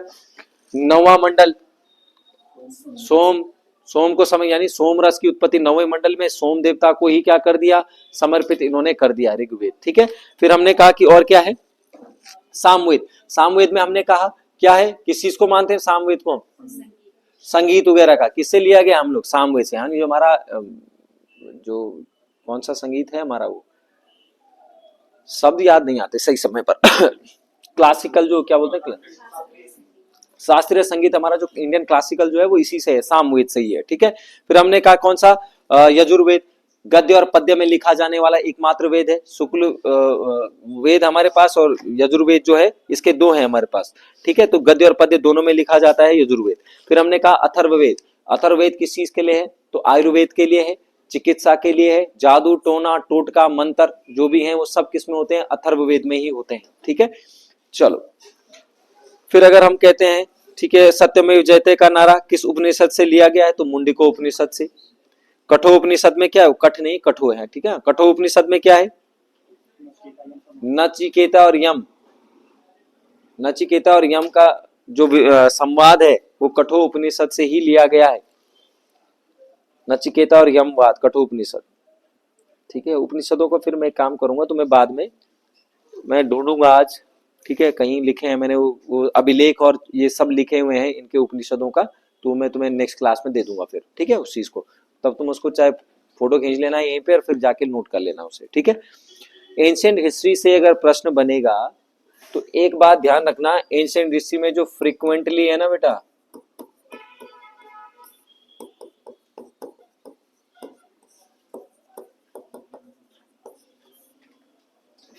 ये 3 याद रखना बस इंडियन हिस्ट्री में, अभिलेख, सिक्के और उनकी उपाधियां। बस किसने कौन सी उपाधि धारण की, किसने किसको मारा। और एंशिएंट हिस्ट्री में 2 चीजें और याद करनी है आपने, मौर्य और गुप्तों का प्रशासन, प्रशासन व्यवस्था मौर्यों की और गुप्तों की। बस ये 4 चीजें याद विशेष ध्यान रखना है इन 4 चीजों। इन 4 चीजों से ना भी पढ़ोगे आगे तो कोई दिक्कत नहीं। किस अभिलेख में क्या कहा, किसको कहा गया है, किसमें किसका वर्णन है, कौन से ने क्या कौन कौन से सिक्के चलाए, किसको क्या क्या कहा जाता है, किस किस नाम की उपाधियां हैं, और मौर्य और गुप्तों का प्रशासन। 2 से ही प्रश्न बनते हैं पेपरों में एंशिएंट में। ठीक है, चलो फिर हमारे पास क्या, पुराणों में उल्लेखित उत्तरकाशी का प्राचीन नाम तो सौम्य काशी है। बाड़ाहाट, बाड़ाहाट भी किसका नाम है? उसी का नाम है, लेकिन बात किसकी आ गई बेटा? पुराणों की। तो पुराणों में सौम्य काशी। गोविशाण किसका है? काशीपुर का। श्रीनगर को क्या कहते हैं? श्री क्षेत्र। ठीक है, जैसे गोपेश्वर का क्या नाम है? गौस्थल। ठीक है, और हमारे पास रुद्रप्रयाग का क्या नाम है? पुनाड़। ठीक है, हमारे पास वैसे तो ध्यान भी नहीं आते ना।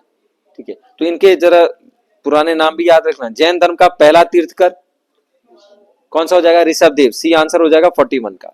ठीक है, और सबसे 24 तीर्थकर हुए हैं। 24वां तीर्थकर कौन सा था? महावीर जैन। 24वें और अंतिम तीर्थकर कौन थे? महावीर जैन।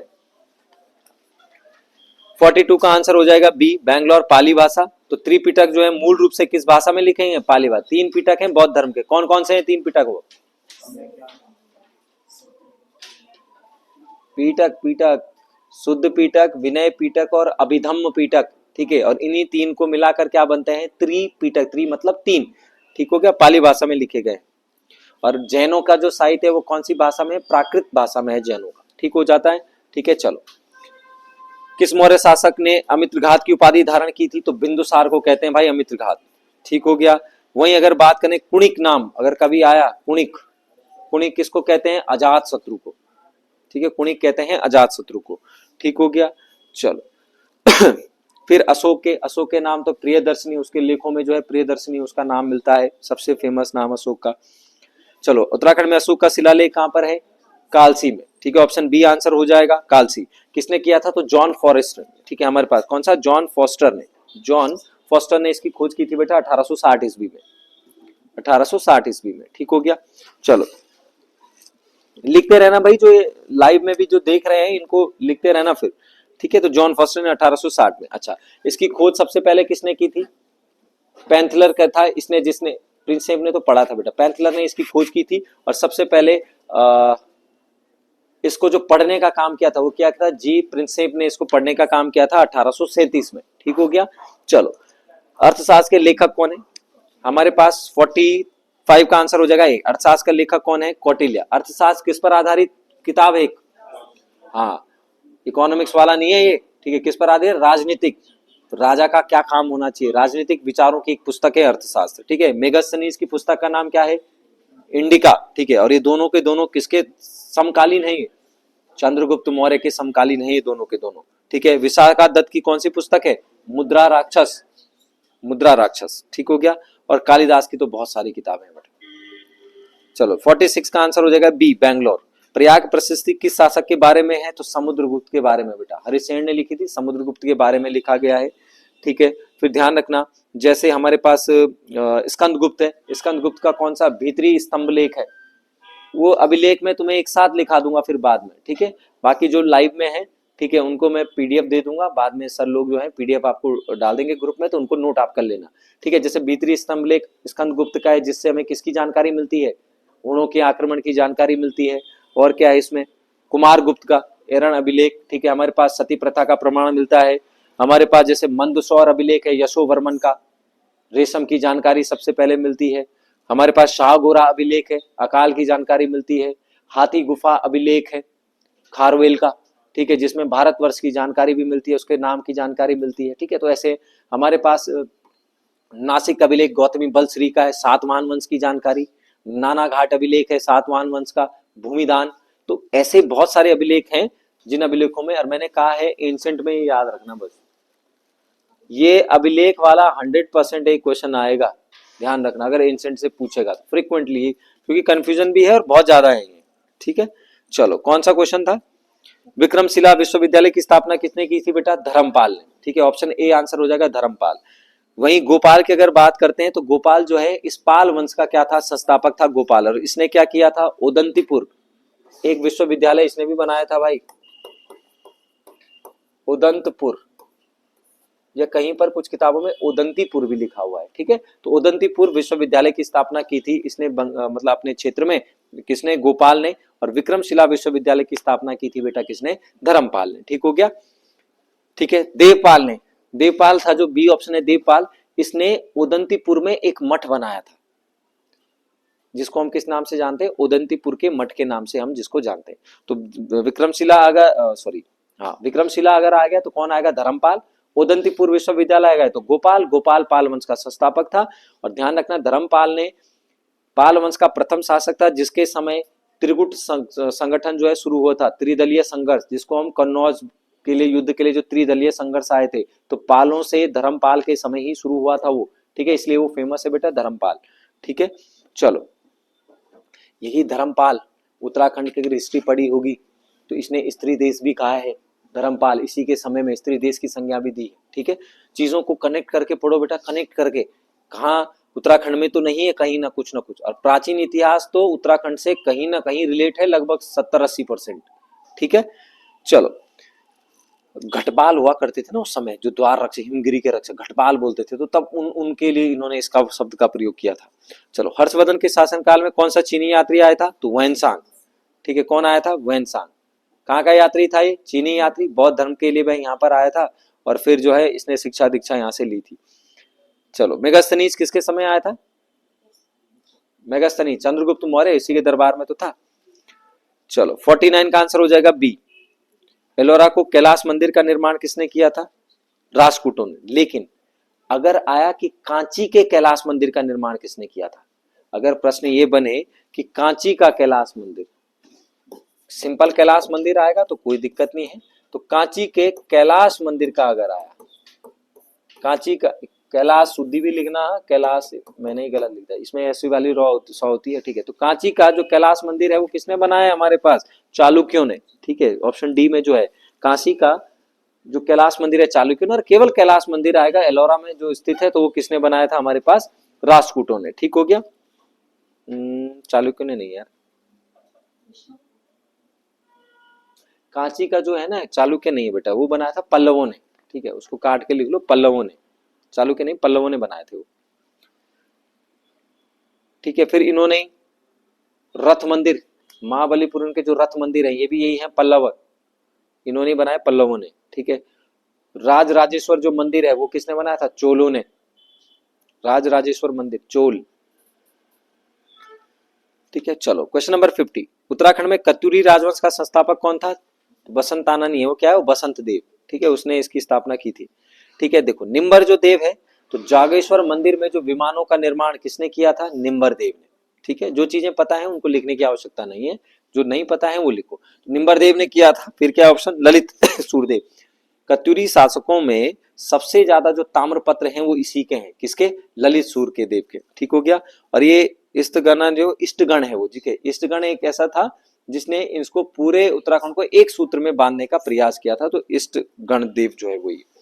किस गुप्त राजा ने शकों को हराकर सकारी की उपाधि धारण की थी? तो चंद्रगुप्त द्वितीय को, ठीक है। वो कहानी अगर आपने पढ़ी होगी कि इसकी भाई को किडनैप करके ले जाते हैं, इसकी भाभी से शादी करने के लिए, देवी चंद्रगुप्तम में हमें इसका मिलता है उल्लेख। फिर गया वहां, ठीक है, औरत बन के गया और फिर उसको मार दिया, फिर अपनी भाभी से क्या कर ली थी? शादी भी कर ली थी, ठीक है। तो तब जाकर इसने सकारी की उपाधि धारण, ये क्वेश्चन क्लर्क में आया हुआ है शायद, ठीक है। समुद्रगुप्त की बात करते हैं तो समुद्रगुप्त को भारत का नेपोलियन भी कहा जाता है। किसने कहा था? स्मिथ ने, इतिहासकार स्मिथ हैं, उन्होंने समुद्रगुप्त को भारत का नेपोलियन कहा। यही एक शासक है जिसकी सिक्कों पर वीणा बजाते हुए क्या करा जाता है, इसकी मतलब फोटो मिलती है, चित्रकांकन मिलता है। कहा जाता है कि इसने 9 दक्षिणी राज्य और 12 उत्तरी राज्यों को विजिट किया था। कहते हैं कि इसके घोड़ों ने तीनों समुद्रों का पानी पिया था, ठीक है। इस प्रकार से इसकी चर्चा भी हमें मिलती है समुद्रगुप्त की, ठीक हो गया। 52 का आंसर हो जाएगा बेटा बी, बैंगलोर। मेहरौली का जो लोह स्तंभ है चंद्रगुप्त द्वितीय से संबंधित है, और इसी मेहरौली के लोह स्तंभ को फिरोज शाह तुगलक के शासनकाल में कहाँ लाया जाता है? दिल्ली, ठीक है, याद है, ठीक है। हाँ, उत्तराखंड की महापाषाण संस्कृति कहाँ पाई जाती है? तो द्वारहाट, ऑप्शन ए आंसर हो जाएगा द्वारहाट में, ठीक है। 53 का ए। और यहीं पर इसी महापाषाण जो संस्कृति है वो किसने खोजी थी? रिवेट कारनाक ने, ठीक है, ध्यान रखना। सबसे पहले जो इसका वो किया था वो रिवेट कारनाक ने, किसने किया था? रिवेट कारनाक ने, ठीक है, रिवेट कारनाक ने सबसे पहले, ठीक है, ध्यान रखना। इन्होंने ही, रिवेट कारनाक ने, कभी प्रश्न ये भी बनता है कि प्रश्न ऐसा भी आ सकता है कि चंद्रेश्वर जो महालय है, महालय, इस चंद्रेश्वर महालय का उत्खनन या सबसे पहले किसने देखा था? तो रिवेट कारनाक ने ही देखा था सबसे पहले, महापाषाणीय संस्कृति के लिए, ठीक है। अच्छा, फिर अगर बात आएगी हरिद्वार में, तो हरिद्वार का जो भाद्राबाद इलाका है वहां पर किसने की थी उत्खनन? यज्ञदत्त शर्मा ने 1953 में। हरिद्वार का जो भाद्राबाद इलाका है वहां पर जो उत्खनन किया था वो किया था यज्ञदत्त शर्मा ने 1953 में, ठीक हो गया। चलो 54 का आंसर ए हो जाएगा। कनिष्क का दरबारी चिकित्सक कौन था? चरक, ठीक हो गया। जीवक किसका था? हाँ, बिंबिसार, बिंबिसार। किसको? पांडु रोग जब हो गया था तो उनको, पांडु मतलब पीलिया को बोलते थे उस समय, ठीक है। चलो, चोलों की राजधानी कहाँ हुआ करती थी बेटा? तंजौर में, ठीक है। चोलों की जो वो मतलब संस्थापक कौन था? विजयालय, ठीक है। चोलों की राजधानी थी तंजौर। अच्छा, एक बात ध्यान रखना, 3 चीजें ध्यान रखना भाई। चोलों में पड़ा राज प्रथम, सबसे पहले श्रीलंका को उन्होंने जीता, सबसे पहले टैक्स उन्होंने लगाया। 2 चीजें ध्यान रखना जो चोलों से आती हैं, भारत में सबसे पहले नौसेना चोलों ने बनाई है, सबसे पहले नौसेना भारत में, ठीक है। दूसरा, भारत में पंचायती जो राज व्यवस्था है या स्वशासन जो प्रणाली है, स्वतंत्र स्वशासन प्रणाली, जो स्थानीय स्वशासन प्रणाली है, भारत में पंचायती राज और स्थानीय स्वशासन प्रणाली की शुरुआत भी चोलों ने की है। और भारत में नौसेना या जल सेना का जो है वो भी किसने किया है? चोलों ने ही किया है। ये 2 प्रश्न आए हुए हैं पेपर में, ध्यान रखना है इनको बस चोलों से, ठीक है। चलो 56, मुद्रा राक्षस किसने लिखी है? विशाखादत्त, ऑप्शन बी आंसर हो जाएगा। 57, प्रयाग प्रशस्ति में उत्तराखंड के लिए किस शासक का उल्लेख मिलता है? तो कत्यूरीपुर राजा, ऑप्शन ए हो जाएगा, ठीक है। राजा का कोई विशेष नाम वहां पर है नहीं, पर कत्यूरी राजाओं के नाम वहां पर है। 58 का हो जाएगा, लोथल कहां पर स्थित है? गुजरात में। क्या था? एक प्रकार का बंदरगाह हुआ करता था भोगवा नदी के किनारे। 59, 10 राजाओं का युद्ध दसरा गया, अभी बता दिया मैंने, किस नदी के किनारे लड़ा गया था? पुरुषणी या रावी नदी के किनारे। इसका वर्णन हमें कहां पर मिलता है? कहां पर मिलेगा इसका वर्णन? कौन से मंडल में? 7वें मंडल में, ऋग्वेद के 7वें मंडल में। निम्न में से कौन कुषाण वंश का संस्थापक था? तो कुजूल कडफिसेस, ऑप्शन ए हो जाएगा, कुजूल कडफिसेस। 61, उत्तराखंड में जागेश्वर का प्रसिद्ध मंदिर किसने बनवाया था? कत्यूरों ने। नाम नहीं आता बेटा, पर कत्यूरों ने उसको बनाया था, जागेश्वर का प्रसिद्ध मंदिर। और फिर जागेश्वर में उस विमानों का निर्माण अभी देख लिया हमने, ठीक है। 62 का हो जाएगा ऑप्शन बी, धर्म चक्र प्रवर्तन का क्या अर्थ है बौद्ध धर्म में? बुद्ध का प्रथम उपदेश, बुद्ध ने जो पहला उपदेश कहां दिया था?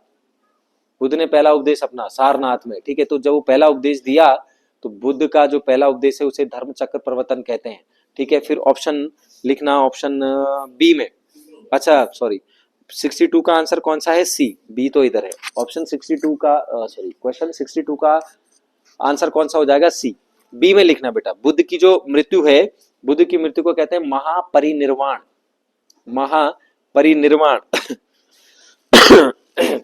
और बुद्ध का जो गृह त्याग है उसको कहते हैं महाभिनिष्क्रमण। 3 आपने याद रखने। बुद्ध का अगर गृह त्याग आएगा तो बुद्ध का गृह त्याग क्या होता है? महाभिनिष्क्रमण हो जाता है। अगर बुद्ध का अगर मृत्यु की वजह तो महापरिनिर्वाण हो जाता है।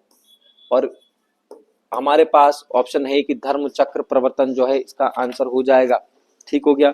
चलो क्वेश्चन नंबर 63, इंडिका के लेखक, अरे ऊपर ही तो बता दिया, इंडिका के लेखक कौन है? मेगास्थनीज, ठीक है। टॉलमी ने कौन सी किताब लिखी है बेटा? भारत का भूगोल लिखी है टॉलमी ने, ठीक है। भारत का भूगोल, भू केंद्रीय सिद्धांत, इसकी 2 किताबें हैं। और क्या है इसमें? प्लिनी की है नेचुरल हिस्ट्री, हाँ नेचुरल हिस्ट्री, प्लिनी की है नेचुरल हिस्ट्री। 64, अष्टांगिक मार्ग की अवधारणा किसने दी थी? किस धर्म में अष्टांगिक मार्ग? बौद्ध धर्म में, बौद्ध, ठीक है। 65, बख्तियार खिलजी ने नष्ट कर दिया, जिसमें तुम्हें बहुत बढ़िया तरीके से पढ़ा रखी है, गलत किया ना तो बताओ किसने किया था? बख्तियार खिलजी ने नष्ट किसे किया था?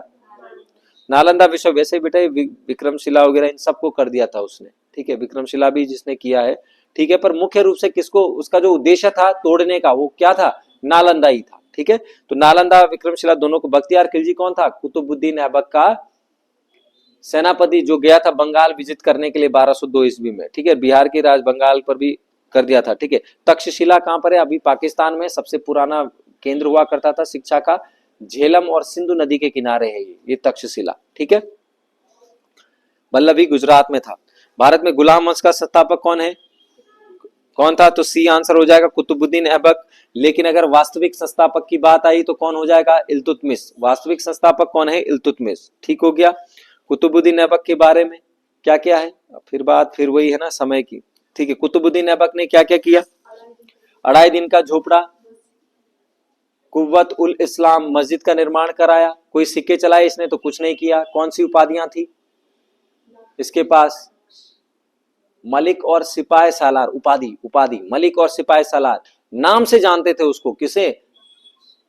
लाख बख्श के नाम से और कुरान खां के नाम से। लाख बख्श, कुरान खां, हातिम द्वितीय, पील बख्श, अन्य नामों से उसे जानता था। चौगन खेलने से 1210 में इसकी मृत्यु हो गई थी, ठीक है। सिजदा और पाबोस प्रणाली को किसने शुरू किया था? तो बलबन ने किया था। बलबन ने और क्या क्या किया बेटा? लोहे रक्त की नीति चलाने वाला शासक भी बलबन है। राजत्व का सिद्धांत चलाने वाला प्रथम शासक भी बलबन है, ठीक है। सिजदा और पाबोस चलाने वाला भी बलबन है, ध्यान रखना। सुल्तानगढ़ी का मकबरा भी इसी ने बनाया था, ठीक है। तो ध्यान रखना, और ध्यान रखना सिजदा और पाबोस को खत्म किसने किया था? शुरू तो बलबन ने किया था, खत्म किसने किया था? शाहजहां ने। ठीक है, ध्यान रखना है, शाहजहां वाला भी आया हुआ है। सिजदा और पाबोस शुरू किया था बलबन ने और खत्म किया था हमारे पास किसने? शाहजहां ने। ठीक है, चलो, बाजार नियंत्रण प्रणाली की शुरुआत किसने की थी? अलाउद्दीन खिलजी। बाजार नियंत्रण प्रणाली, सार्वजनिक वितरण प्रणाली इसी ने शुरू की। और जब अलाउद्दीन में तो बहुत है बेटा बताने के लिए। ठीक है, और जब शुरुआत की, लेकिन बाजार नियंत्रण प्रणाली को, कठोर दंड नीति, ये भी इसी ने शुरू की। और खत्म किसने किया बाजार नियंत्रण प्रणाली को? मुबारक खिलजी ने। इसके बाद जो आया उसने बाजार नियंत्रण प्रणाली को और इसकी कठोर दंड नीति को समाप्त कर दिया था। बाजार को 3 भागों में बांटा जाता था और जो मेन बाजार होता था उसे सराय ए अदल कहा जाता था। ठीक है, कुमाऊं में चंद्रवंश का संस्थापक कौन है? सोमचंद को माना जाता है। कुछ लोग धोवरचंद को भी कहते हैं, लेकिन मुख्य रूप से सोमचंद को ही माना जाता है। सोमचंद ने क्या किया था? तो चाराल इसी के द्वारा, ठीक है, राजबुंगा का किला इसी ने बनाया। ठीक है, इसी के समय पर फिर हमने कहा क्या पंचायती राज व्यवस्था की शुरुआत भी सोमचंद के द्वारा। ठीक है, इसका सेनापति कौन था? सोमचंद का रावत जो कालू तड़ागी था शायद। ठीक है, मोहम्मद बिन तुगलक के किस यात्री ने भारत का दौरा किया था? तो Ibn Battuta. Option B answer हो जाएगा। मोरक्को का निवासी था। 1333 ईस्वी में ये यहाँ पर आया था। मार्को पोलो, पांड्या शासकों में आया था मार्को पोलो, और इसी मार्को पोलो को मध्यकालीन भारत का राजकुमार भी कहते हैं, मार्को पोलो को। ठीक हो गया। फिर ये बारबोसा किसके समय आया था? बारबोसा, डोमिंगो पायस और बारबोसा पुर्तगाली हैं बेटा, कृष्णदेव राय के शासनकाल में आए हैं ये दोनों। और निकोलो डी कोंटी कौन है? इटली का एक नागरिक है जो देवराय प्रथम के शासनकाल में आया था। और विजयनगर आने वाला प्रथम जो विदेशी है वो ये है, निकोलो डी कोंटी। संविधान सभा की पहली बैठक की अध्यक्षता किसने की थी? सच्चिदानंद सिन्हा ने की थी बेटा। ठीक है, चलो पॉलिटी में तो चलो फटाफट पढ़ा, मतलब बताने तो है। चलो अब तुमने बताने हैं, गलत नहीं होने चाहिए बेटा यहाँ से। ठीक है, संविधान सभा की पहली बैठक की अध्यक्षता सच्चिदानंद सिन्हा ने की थी। कब हुई थी पहली बैठक? तो 9 दिसंबर 1946 को हुई थी। अस्थायी अध्यक्ष किस देश के संविधान से? तो फ्रांस की तर्ज पर।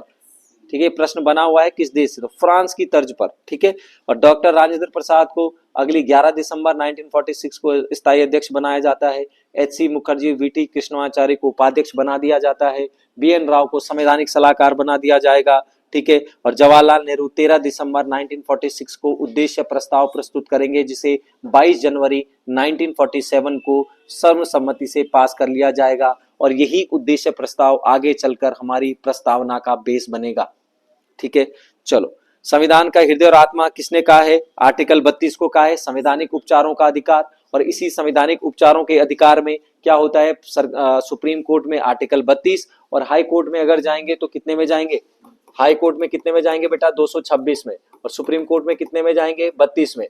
ठीक है, और जब हम किसी के मौलिक अधिकार का उल्लंघन होता है तो हम कोर्ट में जाते हैं, और कोर्ट क्या करती है? 5 रिटें जारी करती है। ठीक हो गया, और इसी को संविधान का आत्मा कहा है बी आर अम्बेडकर ने। अच्छा, ये तो हो गया संविधान की आत्मा। लेकिन अगर बात आएगी डीपीएसपी की, तो डीपीएसपी को संविधान की आत्मा किसने कहा? प्रस्तावना को संविधान की आत्मा किसने कहा? प्रस्तावना को संविधान की आत्मा के.एम. मुंशी। ठीक है, संविधान की आत्मा आर्टिकल 32 बी आर अम्बेडकर, और डीपीएसपी को संविधान की आत्मा, ये 3 है आत्मा आत्मा बस।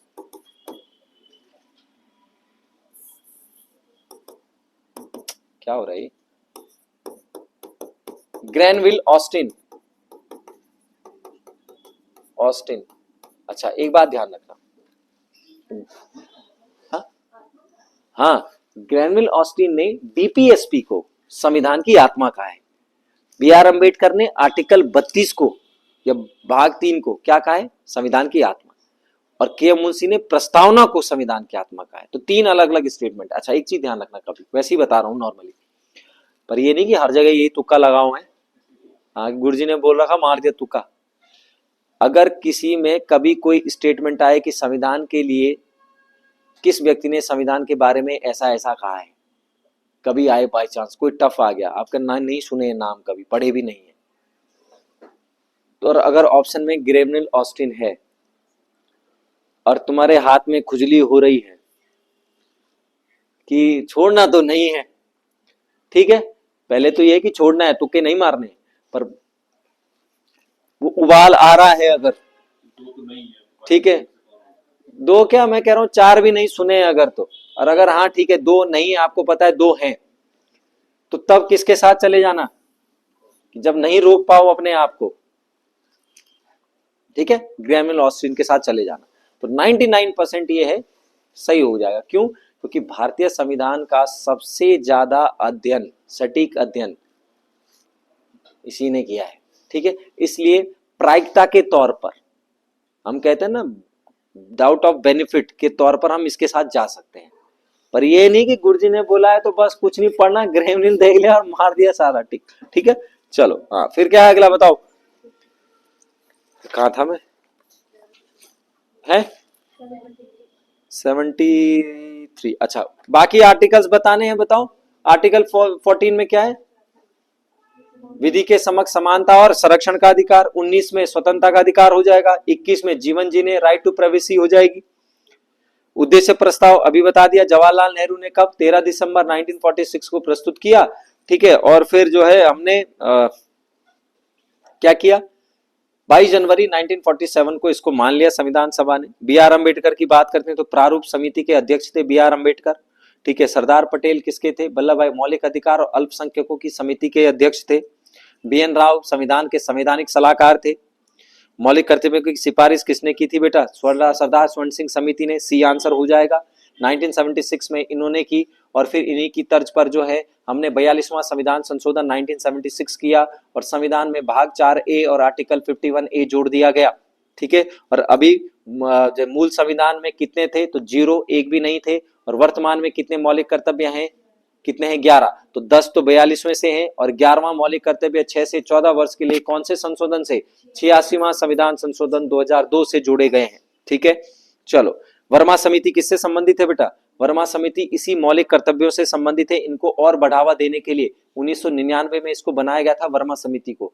इसने सिफारिश देनी थी कि मौलिक कर्तव्यों को कैसे अच्छे ढंग से बना दिया जाए, क्या किया जाए ऐसा, तो तब इन्होंने सिफारिश की थी वर्मा समिति ने, ठीक है।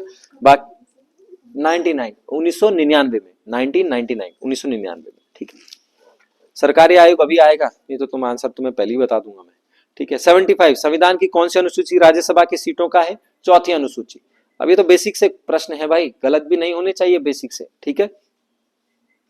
कानून द्वारा स्थापित प्रक्रिया की अवधारणा कहां से ली गई है, जापान से। कानून द्वारा मतलब विधि द्वारा स्थापित, ठीक है, जापान से।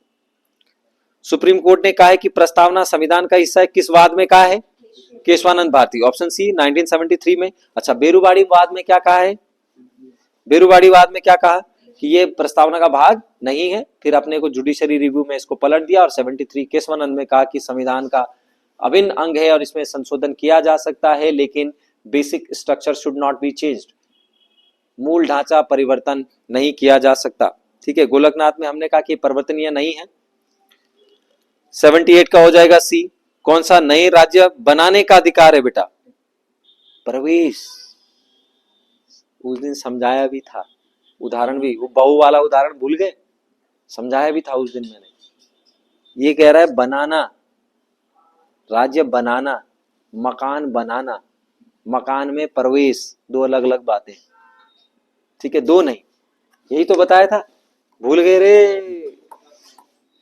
एक, हाँ, मैंने क्या बधु प्रवेश वाला बताया था उदाहरण, याद है कि बहू हमारी बीवी पहले नहीं है जब तक, अब तो खैर घर के पास भी नहीं, अब तो कोई भरोसा नहीं है, पर यह है कि भाई पहले यह है कि शादी करके वो तब भी बहू बनेगी जिस दिन बहू प्रवेश होगा। तो बहू का प्रवेश किसमें होगा, 2 में, आर्टिकल 2 में होगा प्रवेश। मैंने कहा था 2 नंबर ही अपने नहीं होते कभी भी, नहीं नहीं बनाना है बेटा, वो पढ़ो, उसको ढंग से पढ़ो, क्या बोल रहा है,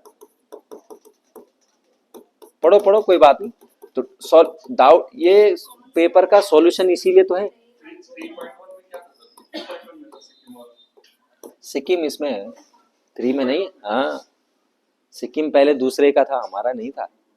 हाँ बताओ क्या क्या क्या हाँ तो नामों का है ना, तो प्रश्न के कौन सा प्रश्न है,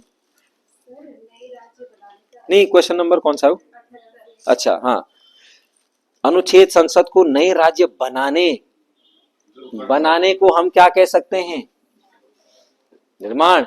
तो बनाना और निर्माण तीन में, ऐसे हिस्से जो पहले से हमारे हैं वो आर्टिकल 3 में, और नए राज्यों का प्रवेश बाहर से, प्रवेश किसे बोलते हैं हम? प्रवेश किसका कराते हैं? दूसरों का। अपने घर वाले का कराते हैं प्रवेश? नहीं, बाहर से। और निर्माण किसका होता है? घर के अंदर का। वो उदाहरण बताया था हमने मकान का, कि पहले मकान हमारा है, हमने तोड़ के डबल मंजिल बना दिया, तो वो क्या हो गया बेटा? निर्माण। और कहीं पर हमने अलग से बना दिया घर, तो हम पहले घर में क्या करेंगे? प्रवेश। ठीक है, तो किसी नए राज्य का प्रवेश आर्टिकल 2 में, निर्माण या बनाना आर्टिकल 3 में। और तब आएगा जो आप बोल रहे हो बाद में, तब वो सही है कि नामों में परिवर्तन, सीमाओं में परिवर्तन, क्षेत्रों में परिवर्तन, सब किसमें है? आर्टिकल 3 में। ठीक है, हाँ। फिर कौन सा था? 79, 86वां संविधान संशोधन 2002 किसके लिए है? किसके लिए है? शिक्षा के अधिकार के लिए। और शिक्षा के अधिकार के लिए हमने क्या कर दिया बेटा? दो जगह इसको जोड़ा। फंडामेंटल राइट्स में आर्टिकल 21A जोड़ दिया, मूल कर्तव्य में कौन सा जोड़ दिया? 11वां। ठीक है, जहां 6 से 14 हमने जोड़ दिया। ठीक है, कि भाई निःशुल्क और अनिवार्य शिक्षा। दल बदल में कौन सा अमेंडमेंट है? वो तो अनुसूची है, 10वीं अनुसूची में। अमेंडमेंट कौन सा है? 52वां। ठीक है, 85 में। चलो, एकल नागरिकता की विशेषता क्या है? एकात्मक झुकाव है बेटा। एकल नागरिकता में एक ही तरफ है ना झुकाव। झुकाव क्या है हमारा? एक ही तरफ। ठीक है, एकल नागरिक। हमारे यहाँ नागरिकता कैसी है? एकल नागरिकता। किस देश के संविधान से? नागरिकता ब्रिटेन से। एकल है भाई, जबकि हम लोग क्या है? यूनियन है ना। और यूएसए में क्या है? दोहरी नागरिकता। वो क्या है? फेडरल। ठीक है, हाँ, नहीं संघात्मक। झुकाव बोल रहा है ना, झुकाव। एकात्मक। संघवाद है ना जो, तो देखो संघवाद है ना, तो भाई मैंने क्या समझाया था?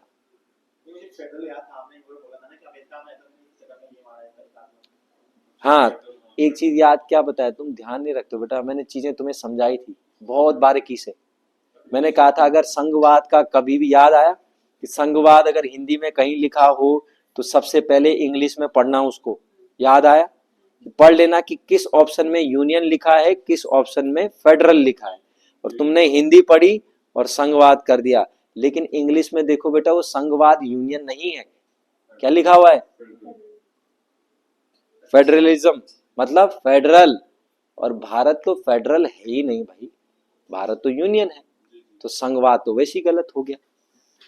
चीजों को याद रखो रे, बूढ़े की बात और आंवले का स्वाद। ठीक है, हाँ, छोटी छोटी चीजें समझाई है मैंने उस समय आपको पढ़ते टाइम।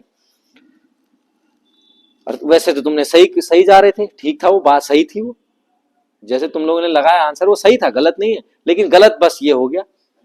हाँ, समझाई हुई है चीजें, गलत मत करो भाई जो गलत समझाई हुई चीजें। हाँ, कौन सा भाग नागरिकता से संबंधित है? क्या बताना इसमें? कौन सा नागरिकता? भाग 2 कितने आर्टिकल में? 12 से 35 में, भाग 2 में। ठीक है, अरे अच्छा, नागरिकता 5 से 12 में। ठीक है, भाग 3 में, मैं 3 पढ़ रहा हूँ यहाँ। भाग 3 में क्या है हमारे पास? मौलिक अधिकार। कहां से? 12 से 35 में। ठीक है, भाग 4 डीपीएसपी 36 से 51। ठीक है, रिट और सुप्रीम कोर्ट द्वारा किस, अच्छा ठीक है, रिट कौन से में होगी बताओ? Supreme court. Supreme court article 32 में। और अगर 226 आएगा तो किसमें हो जाएगा आर्टिकल? अरे मतलब 226 में कौन करेगा? High court. आर्टिकल 143 क्या कहता है बताओ जरा फटाफट। रिवीजन है बेटा, ये सॉल्यूशन नहीं है, रिवीजन है। डाउट है ये। 143, राष्ट्रपति परामर्श ले सकता है सुप्रीम कोर्ट से। किस देश के संविधान से लिया गया है? हाँ, 143 नहीं आया तब कनाडा के संविधान से लिया गया बेटा इसको, परामर्श को। ठीक है, चलो 83, नीति निर्देशक राज्य को ग्राम पंचायतों को संगठित करने का निर्देश देते हैं। ग्राम पंचायत किसमें है? 40 में। Option B answer. 38 में क्या है? बताओ बताओ, तुमने बताना है, मेरा सॉल्यूशन नहीं है। 38 न्यायोचित 37 में है रे। न्यायोचित 37 में है बेटा, न्यायालय परिवर्तन। 38 लोक कल्याणकारी राज्य की अवधारणा। 44 में क्या है? समांग न्यायिक संहिता यूसीसी। 48 नहीं बेटा, पर्यावरण 48 के ए में है। 48 में है कृषि और पशुपालन। और जब 42वां संविधान संशोधन किया 48A जोड़ा तब है उसमें। पर्यावरण, वन, वन्य जीव का संरक्षण। ठीक है, चलो मौलिक अधिकार की प्रवृत्ति कैसी होती है? न्यायोचित, जस्टिसिएबल है, हम चैलेंज कर सकते हैं, इम्पोज कर सकते हैं, लेकिन गैर न्यायोचित आया तो हाँ, तो बहुत बढ़िया। अगर गैर न्याय आएगा तो क्या आएगा? डीपीएसपी। और उसके साथ अगर ये ना आया लिखा तो फंडामेंटल ड्यूटीज भी कैसी हैं? गैर न्यायोचित, लागू नहीं करा सकते हैं उनको, चैलेंज नहीं कर सकते हैं उनको। ठीक है, चलो किस संविधान द्वारा उम्र 21 से 18 कर दी गई? 61वें संविधान संशोधन, सी हो जाएगा आंसर। चलो 86 का हो जाएगा। पंचायतों में कितने विषय हैं? 29 पंचायतियों में, और नगर निकाय में हो जाएंगे तो कितने हो जाएंगे? 18। 87 का मौलिक अधिकारों का संरक्षक कौन है? न्यायपालिका। ठीक है, इसीलिए तो कहा संविधान, न्यायपालिका मतलब संविधान ने कहा मैं हूं भाई। ठीक है, चलो 88 का आंसर हो जाएगा समान कार्य के लिए वेतन, राजनीति निदेशक तत्व, ऑप्शन बी हो जाएगा। ठीक है, और कहां पर है ये? 39 के डी में, आर्टिकल 39 का सब क्लॉज डी में है, समान कार्य के लिए समान वेतन। कौन सा है? 89 किस अनुच्छेद में संविधान संशोधन से संबंधित है? 368, ऑप्शन डी आंसर 368। 356 किससे? राष्ट्रपति शासन। 352 हो जाएगा राष्ट्रीय आपातकाल, और 360 हो जाएगा वित्तीय आपातकाल। सरकारी आयोग का गठन की समीक्षा के लिए बनाया गया था? केंद्र राज्य संबंध के लिए। 1983 में बना बेटा ये, तब इसने 89 में रिपोर्ट सौंपी, और इसी की समिति की सिफारिश पर 1990 में अंतरराज्यीय परिषद का निर्माण हुआ। ठीक है, आर्टिकल 262 में। ठीक है, चलो प्रधानमंत्री की नियुक्ति कौन करता है? राष्ट्रपति। 75 ए में। ठीक है, राष्ट्रपति सॉरी प्रधानमंत्री की नियुक्ति होती है। राष्ट्रपति बनने के लिए न्यूनतम आयु कितनी है? 35 वर्ष, ऑप्शन सी आंसर हो जाएगा। मंत्रिपरिषद सामूहिक रूप से उत्तरदायी होती है लोकसभा के लिए, आर्टिकल 74 भी है, सामूहिक रूप से लोकसभा के लिए होगी। और अगर व्यक्तिगत आया 74 का क्लॉज 2 तो राष्ट्रपति, व्यक्तिगत आएगा तो राष्ट्रपति, लेकिन सामूहिक आएगा तो लोकसभा। भारत का पहला नागरिक कौन होता है? राष्ट्रपति। अगला, लोकसभा की अधिकतम सदस्य संख्या कितनी होगी? BSc, B answer 550। दो तो हटा दिया ना बेटा, 2019 से तो हटा दिया, एंग्लो इंडियन 104वें संविधान संशोधन से तो हट गए। ठीक है, चलो संयुक्त बैठक की अध्यक्षता कौन करता है? लोकसभा अध्यक्ष, ऑप्शन सी हो जाएगा। कौन से आर्टिकल में? वो तो संयुक्त बैठक बुलाते हैं, अध्यक्षता किस में कर रहा है? नहीं ना, 118 का 4। ठीक है, 118 का क्लॉज 4, 118 का सब क्लॉज 4 में लोकसभा अध्यक्ष क्या करता है बेटा? इनकी क्या करता है? अध्यक्षता करता है। ठीक है, और संयुक्त बैठक का प्रावधान है 108 में, संविधान के आर्टिकल 108 में है। संयुक्त बैठक बुलाता कौन है? राष्ट्रपति। अध्यक्षता कौन करता है? लोकसभा अध्यक्ष। ठीक है, 3 बार हो चुकी है संयुक्त बैठक अभी तक भारत में। ठीक हो गया, ध्यान रखना। अच्छा, एक प्रश्न मैंने ये भी बताया था कि कौन सा व्यक्ति है जो कभी भी लोकसभा इस संयुक्त बैठक की अध्यक्षता नहीं कर सकता? हाँ, उपराष्ट्रपति, या अगर उपराष्ट्रपति आए तो उपराष्ट्रपति, अगर नहीं आए तो राज्यसभा का सभापति कभी भी क्या नहीं कर सकता? कभी भी इसकी अध्यक्षता नहीं कर सकता। ठीक है, मेंबर्स में से। ठीक है, चलो 97, राज्यसभा के सदस्यों का कार्यकाल कितना होता है?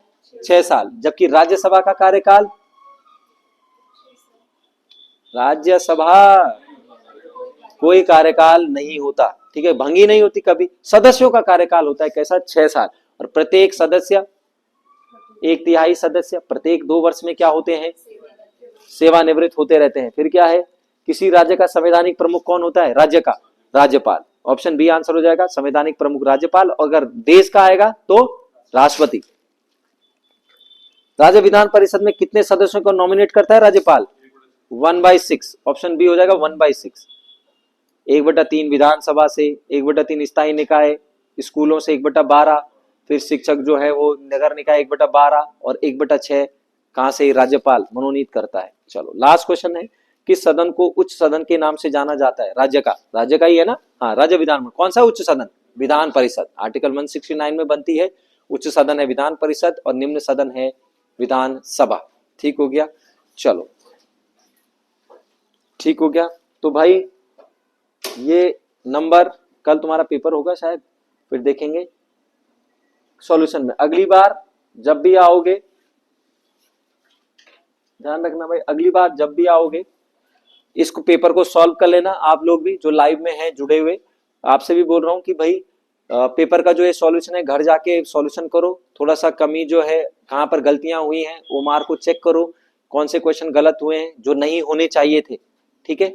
सिंपल क्वेश्चन जो नहीं होने चाहिए थे जो पड़े हुए हैं उन पर थोड़ा फोकस करो, थोड़ा सा भाई सिस्टमैटिक ढंग से करो काम, ठीक है। ज्यादा समय नहीं है और ज्यादा से ज्यादा प्रैक्टिस सेट करो अब, ठीक हो गया। चलो फिर मिलेंगे आपसे अगले उसमें सेशन में, ठीक है, अगले पेपर में। Thank you. हाँ तुम लोग बोलो भाई।